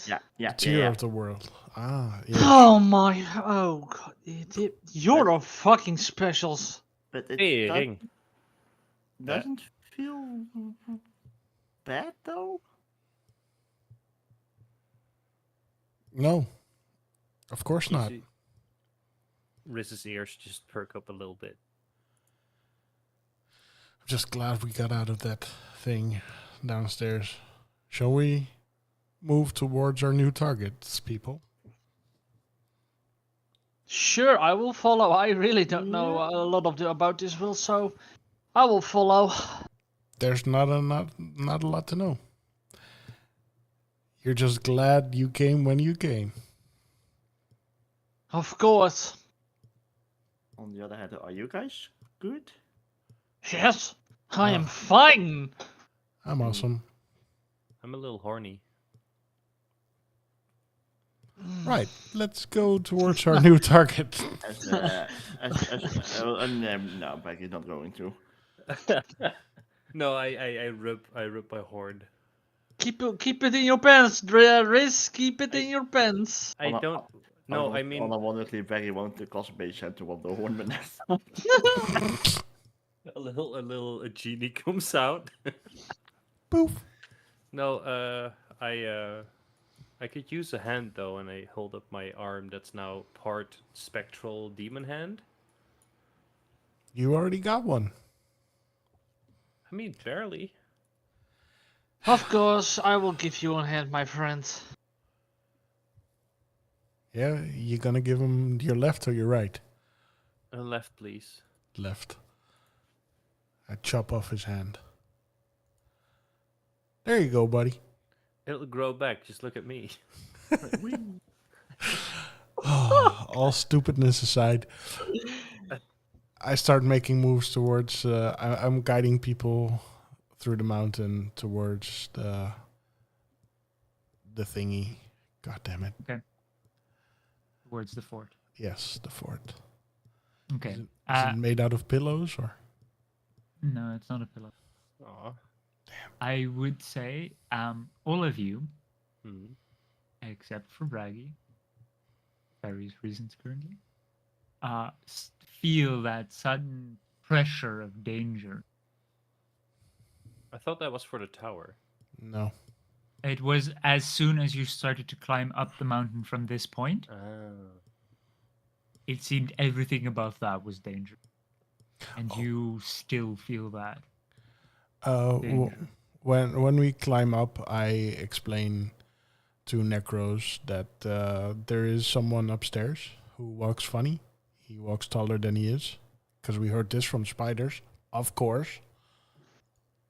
Who else would have told us this? You gotta listen to the spider, man. Yeah. All right, so there's somebody upstairs, and you hear it from spiders. Yeah, someone who walks funny. Okay, sure. Yeah, I believe you. Someone who walks taller than he is. Yeah, I believe you. Yeah. Good. Okay. Well, now Why would you believe us? We've never lied to you. No. What the fuck is going on in this world? You got used to it. I don't We keep understand. telling him. This is just another Tuesday for us. I mean, I don't know what you're bitching about. I will follow you. I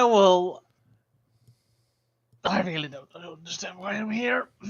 All right, let's go. We don't either, but why are you here? I don't know. The only thing I know is that some tree is talking to us. Spider.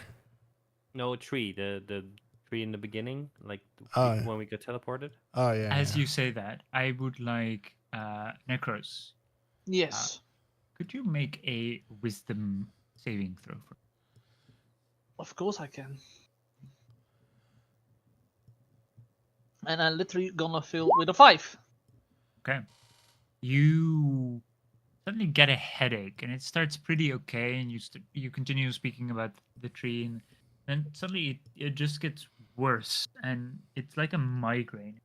Oh, Starts fun. all over. And you're not used to this. You haven't had like a headache in Centuries. forever. Yeah, forever. And you suddenly start to recall like images, and they're flashing by. You can see a bell, a large bell. Seems to be some intricate, like maybe runes or maybe something painted on it. Paint seems to be dripping, though. It must look. It was painted in blood, congeals at the bottom. And the bell rings loudly. Your head, you feel like your head cracks open. Uh-oh, It's somebody. so hard to endure. And as you hear the bell ring, you feel something has died. You know something has died. You don't know what, but something has perished, like forever.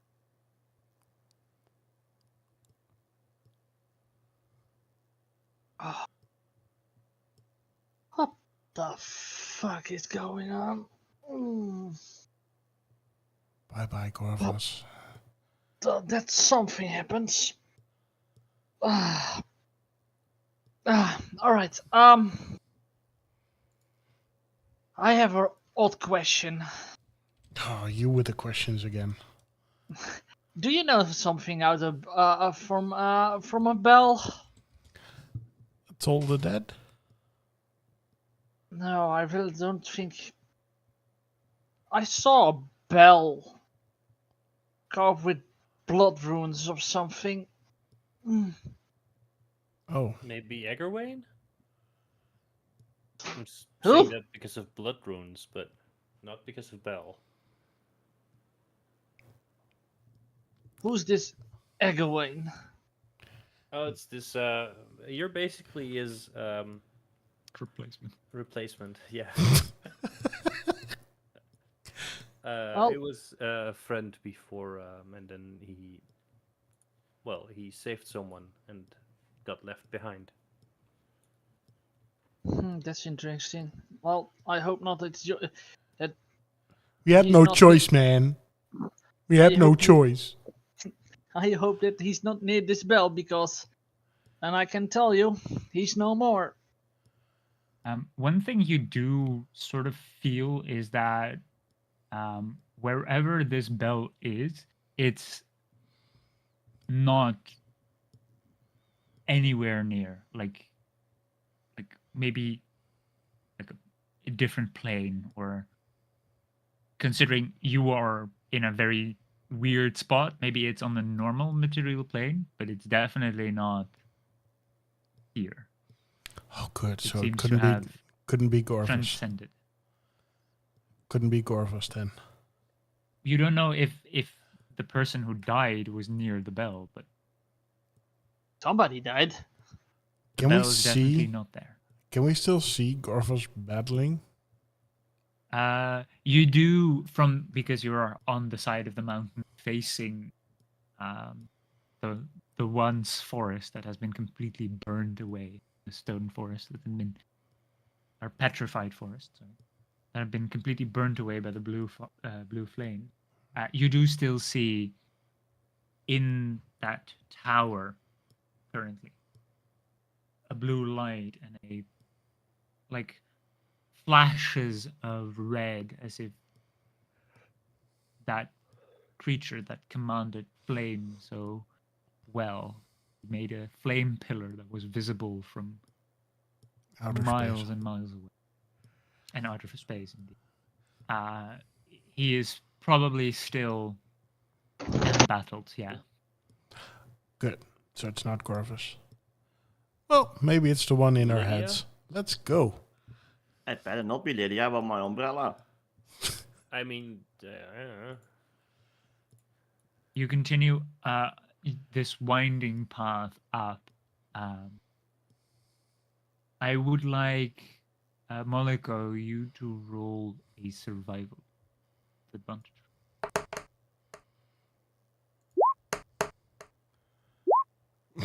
15. Okay.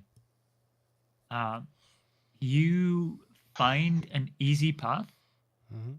but you notice this is too easy. It has been purposefully cleared of rubble and debris. Someone has made it this way. And then you start to focus on other things, and with your passive perception plus this pretty good roll, you notice that there are rudimentary traps along the way. Okay. Do I see other Like- paths that aren't as... No, there are other ways you take, yes, but the main path, as it were, is laden with traps, like Okay. full. Watch out for the traps, guys. I'll tell you where they are. Do you want me to try and dismantle some of them or not? You, the one-armed bandit. Ish. And I cast Mage Hand on top of the Spectral Hand. Yeah, sure. Your spectral hand, it was paralyzed for a while, but you had been traveling quite a bit. It doesn't really have a bone structure at all, but it begins like a small twig. It's very thin relative to the rest of your arm. The forearm thins out, and then almost like a claw, you have 5 fingers surrounding a small palm. It is smaller than your hand, but it seems to be able to move again. You start to get some feeling it. You do not feel it, but you can Am I- move some of the fingers. Am I Deadpool regrowing? You don't think it's regrowing. It's merely, at least, this is at least there. You might be able to cover it with something, like prosthetic, like some case or something. But it is there. If we only had an artificer with us. Oh well. The fuck's an Artificer? Anyway, I think I'll leave the traps alone. And I scowl in the general direction of the feeling of dread. Mhm. You make your way further, minding all these traps through sometimes going over less trodden or less easy paths, but still doable. Braggy, you've Yeah. noticed that when you were climbing, over some parts you had to climb a little bit. You're pretty good at climbing. It feels pretty easy. You just go up. Like, how difficult is it? I became Like, boss you see the others struggle trying to hold on to certain parts, and you're just going up. You just grab the next thing, and you just drag yourself. Fuck yes. Braggy became Spider-Man. Spider hippo, spider hippo. Moloko? Spider Yes. hippo can. You notice quite easily that Braggy is going pretty fast for how he should go, and the paths that he takes are not the easiest. Mm-hmm. He is still as light as a feather, and he is just dragging himself up as a along like a cliff face. Yeah, that's basically it. All right. Yeah, I'm not surprised, motherfucker. It's just another day at the office, I Yeah. guess. I mean, it's just an observation that you make. Yeah. You make it quite close to now that you can see from the outside. It was at one point simply a wooden fort. You can see that most of the foundation is wooden, probably because it had to be built this high up. It's pretty difficult to have to drag stones up this difficult terrain to build a fort here. But you can see that it's been reinforced by putting like boulders next to it. It looks pretty dilapidated at the base, like the foundations are old and dilapidated. But on top of that, a pretty well kept, almost brand new, like wooden fort is built. It's more like a palisade with towers than an actual like fort or fortress, but it is functional. Should have gone here sooner, boys. The fort is fortified. So what's the plan? Whoever's inside, we kill him, or we try to hug him? What's Why are we always want to kill something? Situation depending. It's always either Braggy hugs them or we kill them. There's no in between. So Let's talk to them. Sure. We'll If wait there's outside. anyone You go alive. inside. You go talk to them. If they do something to kill you, just say "ow" and we'll be there. All right, I will go look inside this palisade walls. I will join you. Okay. No, just talking. yeah. I would Let this prefer happen. Braggy do the talking, but let's give him what he wants. Okay. He thinks he's you very move- smooth. You move to the gate of this fort, and it does not seem to be locked. Probably there are very few people that come by to this fort. It Shall we- looks pretty like, even though it's new, there is no movement, there is no sound. It's eerily quiet. I There's no light. tried to be stealthy, by the way. Okay. Shall we Roll for knock? stealth, please. Oh, I'm so stealthy. Yeah, sure. I'll let's go not- invisible. Okay. Just in case. Then you can roll with advantage. Barry's not very stealthy. Never mind. 12. Let's Invisible 12. Yeah, I see. No, you don't. And Braggy also. Braggy, Oh, I see. I definitely have a higher passive perception. Okay, so Braggy has 8 on stealth. Moloko has 12. You knock? Yeah, sure, why not? Okay. You knock and you hear like the wood is pretty sturdy. It's made from like not too thick but quite sizable tree trunks.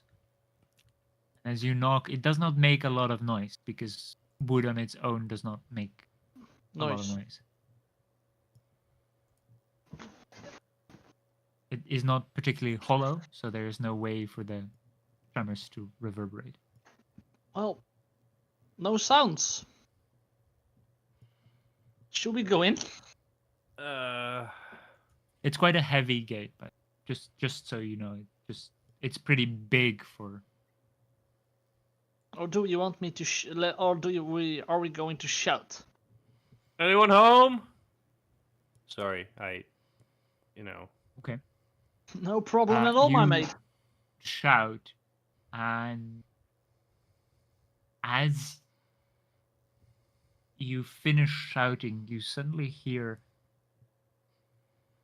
almost what seems like a beeping noise, and then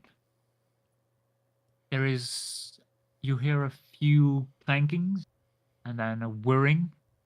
Something is winding up or something, and then you hear a lot of very small footsteps. There's that are some home coming Yes. towards you. Towards the But door. I don't know what this sounds was. Yes, I now can hear all those feet, but do we want to step back? Why? Are you afraid? I'm I'm not afraid. flying anyway. I'm up 50 feet in the air. Okay. I And just I'm- stay near the door. And I'm invisible, so.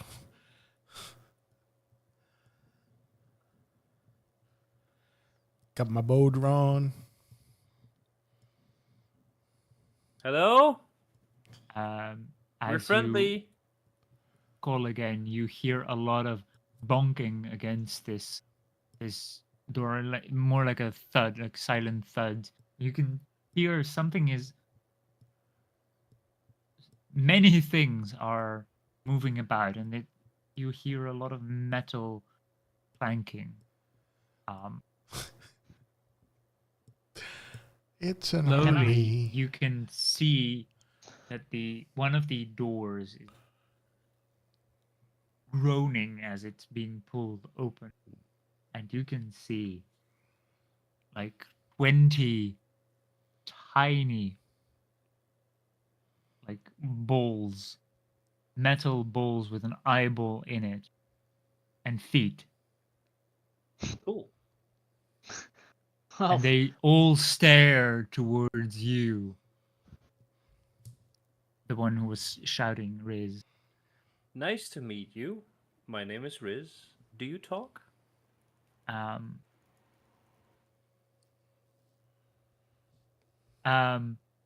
The moment that you start to talk, they all start to screech, and they all start to jump on top of you in an aggressive fashion.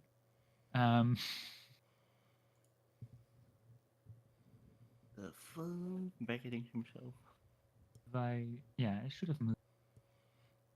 So it's a representation. It's that I couldn't find my wooden. That's fine. This works.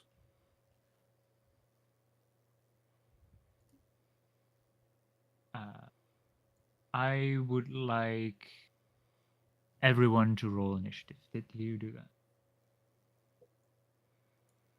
Of Wait, course I That's can. not Oh, great. there we go. I rolled a 9. I'll put it in chat as well. 11. Quick mechanical question. 19. Am I wielding my weapon one-handed or two-handed? You are not quite. You don't quite have enough like motor skills, like Function. motor function in your left hand. So you probably can only wield it effectively in one hand.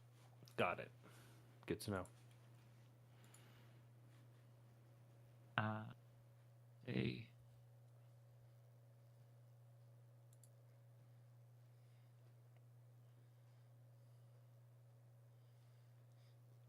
I might have been rolling it wrong.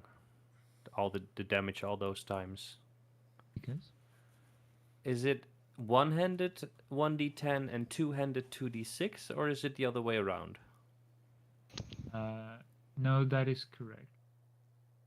Okay, then I've been rolling 1d10s all the way. So I have been rolling one-handed instead of two-handed on accident. Oh, okay. Oh well. Oops. Wow.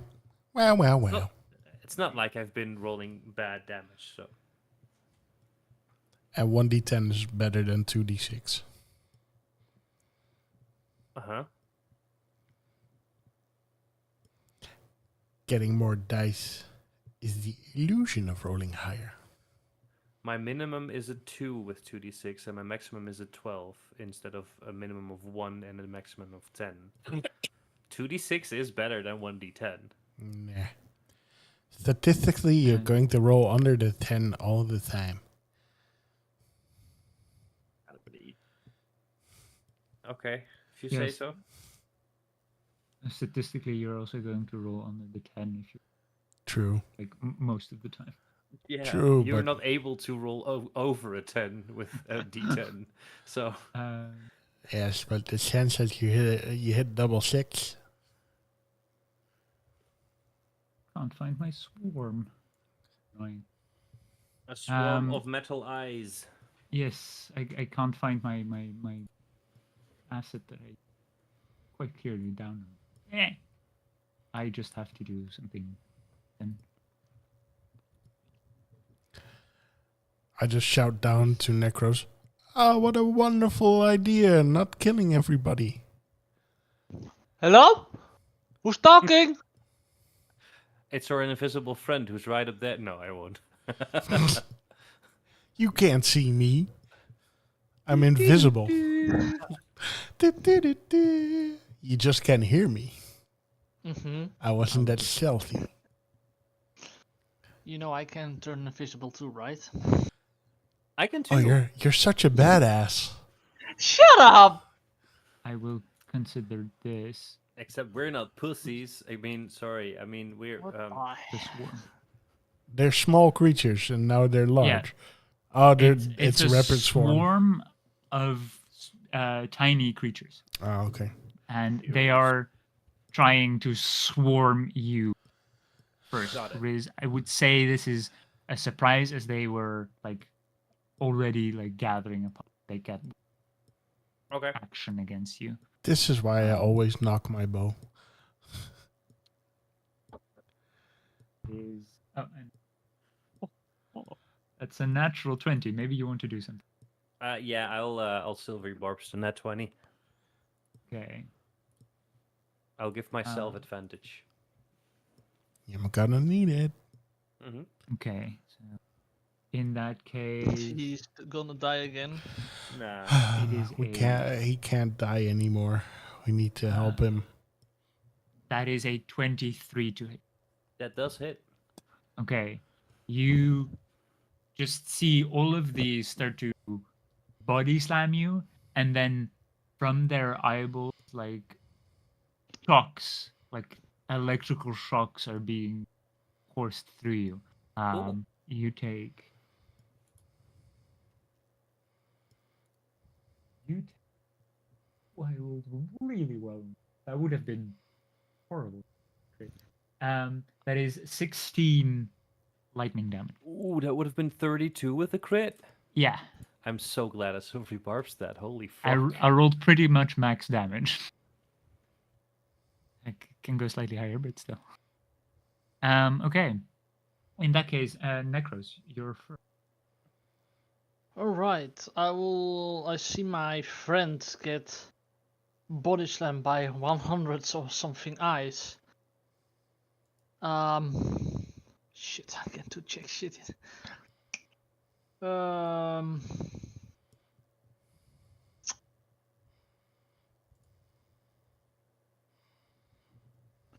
Yes, what to do.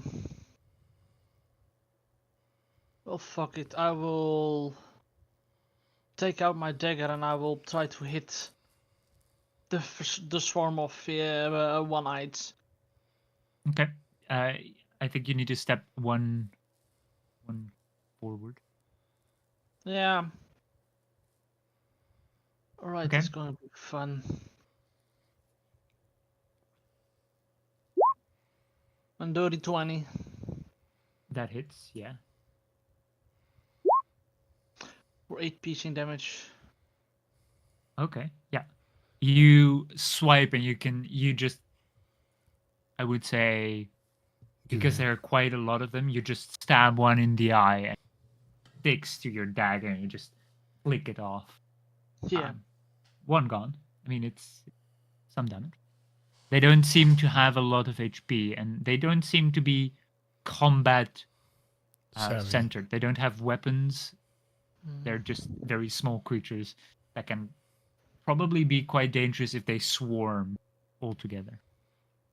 And also bonus action, I will cast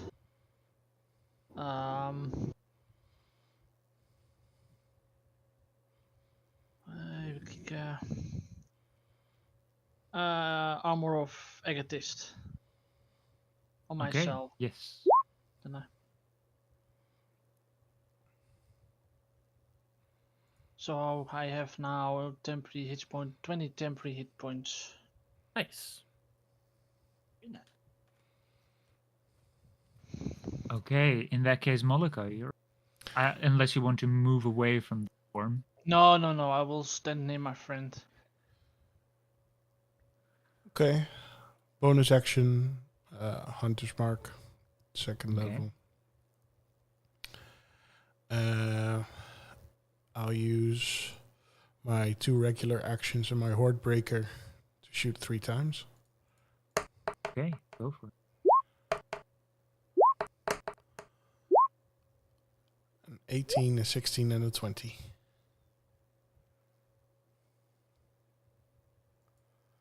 Uh, 18, 16, and a 20. Yeah. All three hit. All right. The 16 just hit.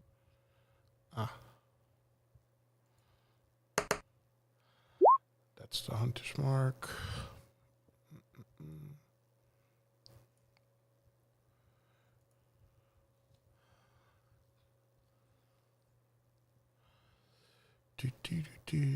I get Hunter's Mark only with 1, right?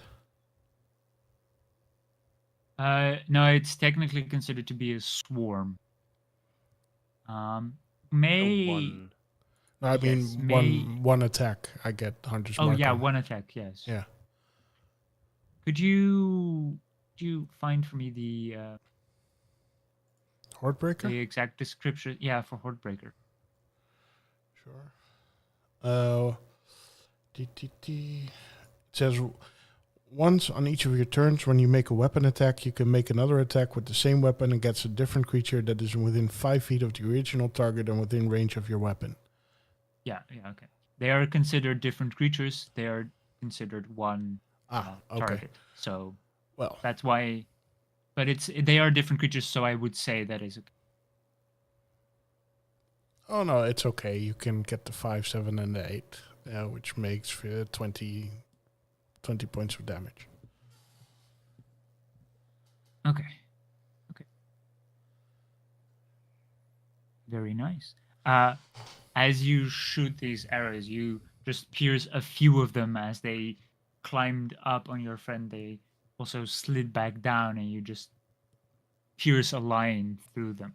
A couple of them just fall over and start to like almost like vibrate. They are shocked. They're dead, but they're shocked. There is some kind of aftershock. Shortage. Yeah. So good. That was your action. Or Yes. your actions. And I am fully visible. Yes, you are. Invisibility is gone. Okay, Yes. good to know.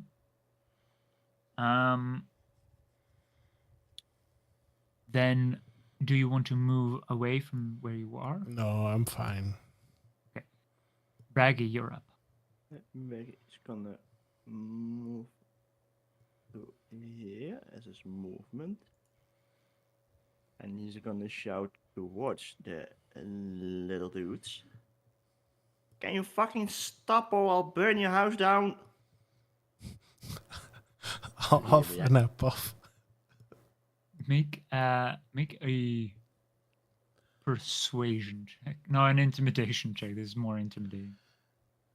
Intimidation. It's an 18. Okay. I would say they do not react at all. Even though you rolled really well, they do not understand what you're saying. Yeah, that's fine. Logical. Are they, as you said, it said that they were swarming with originally, are they like on top of him or are they just They're climbing like front of him? on his side. They are definitely like trying to engulf him. But that's probably what they will do on their own. Well, before that happens, I guess Reggie is gonna cast Thunder Wave. Okay. I would say Thunderwave is It's a It's a point bit of is a point of choose within like an a point I choose within a 10-meter range that like stuff hits. I think Thunderwave It's from a point from you. from you. So it is a 10-foot cube my from bad, you, my bad. which would be like Yeah, I'm clicking. I was the thing is it here? Oh, yeah, not sure. I think it was here. If you would stand over here, then you could get him. Yeah, wait, that's 20. Yeah, technically I still 10 feet of movement like left. this would be 10 feet cube. Yeah, technically I still 10 feet of movement left, so I guess I'm gonna use that to get closer then. Not to fuck on my shoe. Okay. Thunder Wave once again. It's the worst Right. placement. I would say like that is just outside because You should be Yeah. here. The thing is, there was like a barricade there. No. yeah, but you could stand next to the barricade. Yes. Fine. Most I thought it. 3/4 of that is No, I thought it still covered the entire thing. My bad. Then he's just gonna put his middle finger. Fuck you guys. I'll get No, you but next turn. I would say you would have moved here instead. Oh hell, Then. fucking yeah. Right. Once again, Thunder Wave. Yes. Okay. Because now they are in. Mhm. Okay. That is a save from them, a Constitution save. I think so. Yes. Do I need to make one too, or? No, you're No. just like as I drew Yeah, I was gonna say I'm placing from it the like center, like 30% hit. I don't This- know. this- Do you need to make one or two? Well, I'm not aiming Just- at. just I'm not barely. aiming. I'm not aiming at a freaking miss. Well, anyway, they need to make Constitution saving throw. Indeed, my spell save is DC 15. they save as a swarm or fail. That is a natural 5 plus.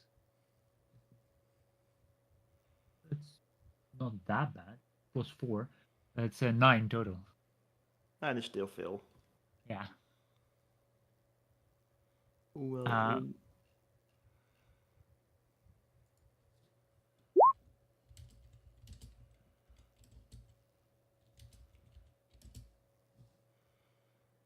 the buckle shoe. Does a 12 hit? I don't think so.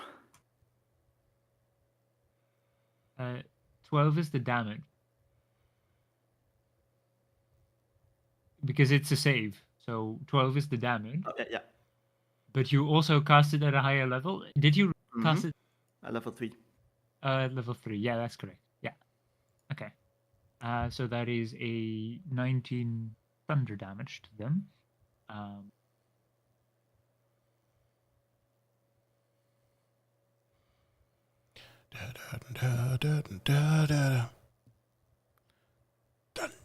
They should also be pushed 10 feet away from. If they are still alive. Yeah, the swarm in itself is still alive. Many of them are not alive, but the overall swarm is alive. I would say that at this point, the swarm has shrunk a lot. Yeah, as I said, with I think it's with Thunder, they're also pushed 10 feet away. Here and then feet away. They've fallen into, I would say there is also a ditch here. They're slowly rolling towards the wall. Okay. They realize they have made an error of grave mistakeness. They should have listened, Becky says. And, Rather than this, because you got the damage.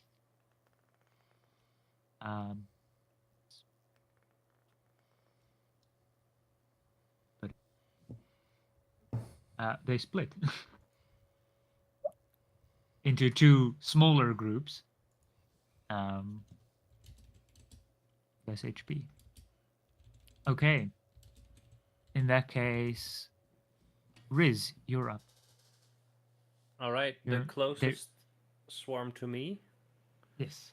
Will get a attack one-handed with advantage. So if I hit, I will also add my sneak attack. Okay. Yes. That's you would have gained sneak attack anyway because they're technically in melee with. True. That's a 25 to hit. That hits, yes. Cool. So that is a D10 now, actually. And can I retcon a little bit? I wanted to use my bonus action to activate my Rite of Dawn. Yes. Cool. Which is radiant. Yes, I take 1 damage to activate it. And that allows me to add a D4 as well. And I need 1 more D6. There we go. Yeah. Ooh. So that's maximum sneak attack damage. So that's 12 sneak attack. 1 radiant damage. And a 10 on the D10 for the... what's it called? The damage. Slashing damage. Yeah. Yeah, for the slashing damage. See? Okay. That's 23 damage in total. Okay, so how do you want to destroy this group of tiny robots? Kind of automatically, I try to two-hand it, and I notice, oh right, my left arm is shorter and not really a full hand. So I change my stand and just start to, like, fencing style, stab and weave and stab and move back and stab and just one by one in a very smooth fast motion just get like 10 or 12 in a row until the swarm dissipates. Look at you, huh? Look at you. You annihilate these. It would have been 15 of them, but that's fine. Sure. You annihilate the 15 of these and just carve through them slowly and then just, well, not slowly, quite swiftly, because you do this within 6 seconds. Yes. In a very fluid motion, you make quick work of them. Cool. I would like to move in such a way that I'm in front of the other one, so that they cannot move back into the fort. Sorry, it wouldn't be 15 of them. I calculated. Sorry, it should have been 7 or 8 of them. Sure. These swarms are.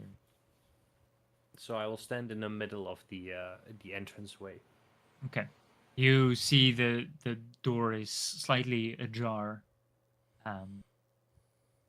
You can see into it, and it seems to be a rather empty, like, inner court and courtyard, and then what seems to be like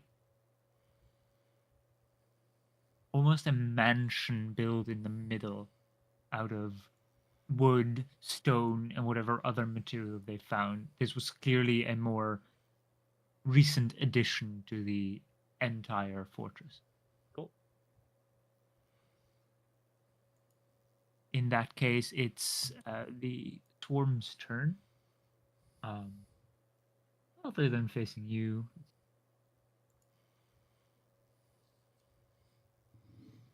they think both of you are pretty scary. So around this, they're going to try and swarm the bird. Who's 50 feet up in the air? I was about to say. Oh, you were flying. Oh. Aww. Oh, too Sad. bad. Good luck for Too bad. good No, luck then for they them. would have just tried to. Undead-looking fellow who is definitely not undead. No. They are starting to pull at like your legs to try to get you under and then climb on top of you. They're quite crafty little buggers, even if They they could- only have like feet.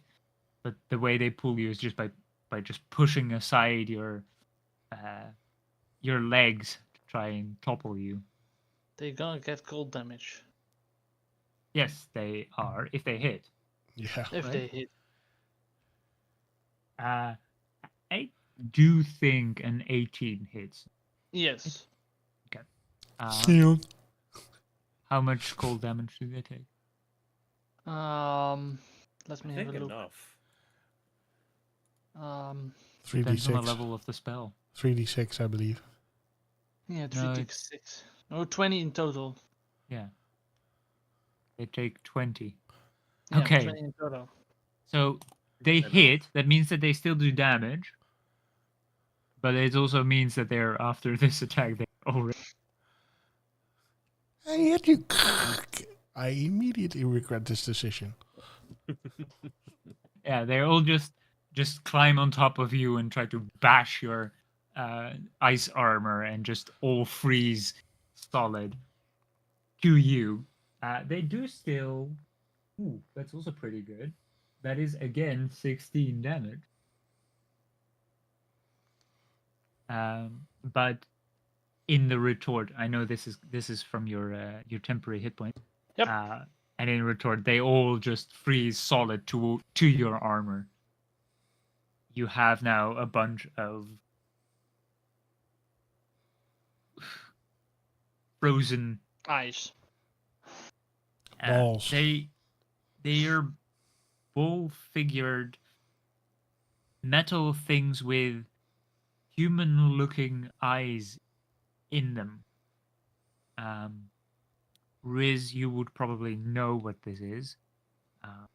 They do look a little smaller than you'd expect them to be, but they are very reminiscent, if not exactly that. Monodrones. Monodrones.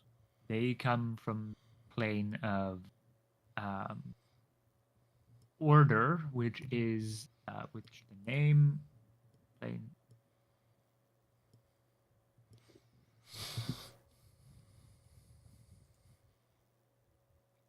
Mechanus. How do I spell Mechanus. Mechanus, like mech, like a mech suit. that? Yeah. MECHANUS. Mech anus.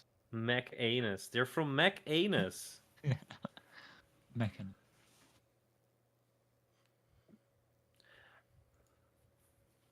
They're monodrones. Okay. They are the lowest rank of creatures, basically. Mechanus, at least of this type of creature. Oh. All right. There's not a lot known about what they do or why they exist, where they're originally from or how they came to be, but they are quite well known. The ones that are known are monodrones, duodrones, just Can you show them? slightly. They look really cool. I've seen them in the monster manual. Can, Yeah. can They're in you- the base, right? Yeah, they're in the base, but the swarm is not. But yeah, That's fair. Can you? also, yeah, I can.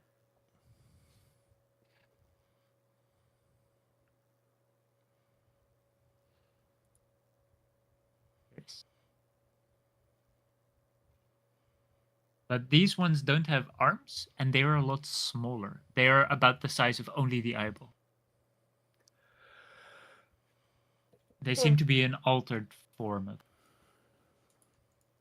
When we go in, we could expect more of these and similar things to these that might be a little bit bigger, have two eyes, might be bipedal or flying.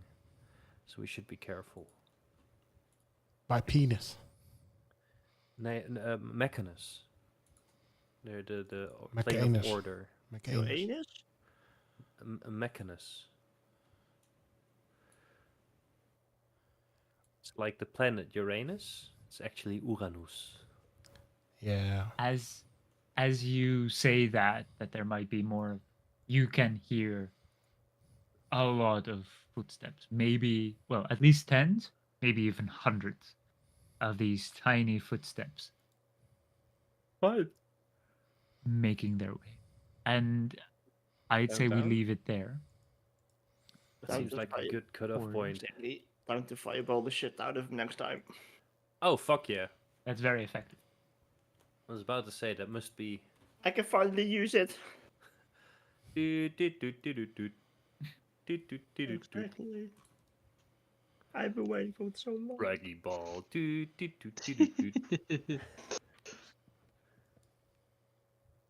That was good. Interesting Anyway. session. Yeah. What happened? I fucking love it. Indeed. Moved a lot vertically. Yeah. First down and then up. Both mentally and physically. Oh yeah. Fireball.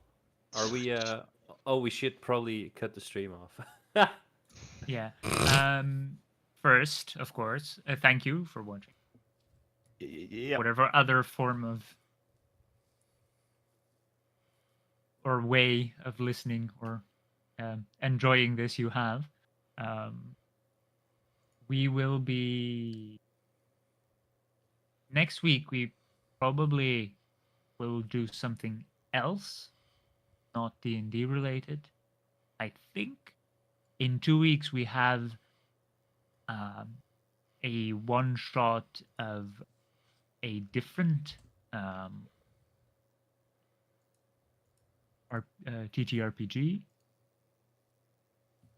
I'm not quite sure which one we have chosen yet, but it's definitely going to be a different TTRPG. Not... I think we're gonna do the Mausritter one, right? Well, it all depends. If we want another person to join us. Fair. Anyway, it will be something else, but it will be in a. So that's for sure. It will either be Um, Sentinel Comics or it will be Mouse Ritter. Cool. And of course, as always, like, subscribe, follow, share, whatever. You know the deal. Breasticles, testicles, swallow, and watch. Good night. Bye bye. Bye bye. Cool. Wait. Oh. Oh. Oh. Oh. Oh no. Oh. Titties? No. Oh. Breasticles, testicles, swallow, and watch. Bye Titties. bye. Bye. Wait. Cool. It's still not done. What's wrong? What? It's not. It's not doing what I want it to do. I hate Windows 11. Alt Just F4. cut it off. Oh. Just turn it off. Turn it off. I can't. It won't let me.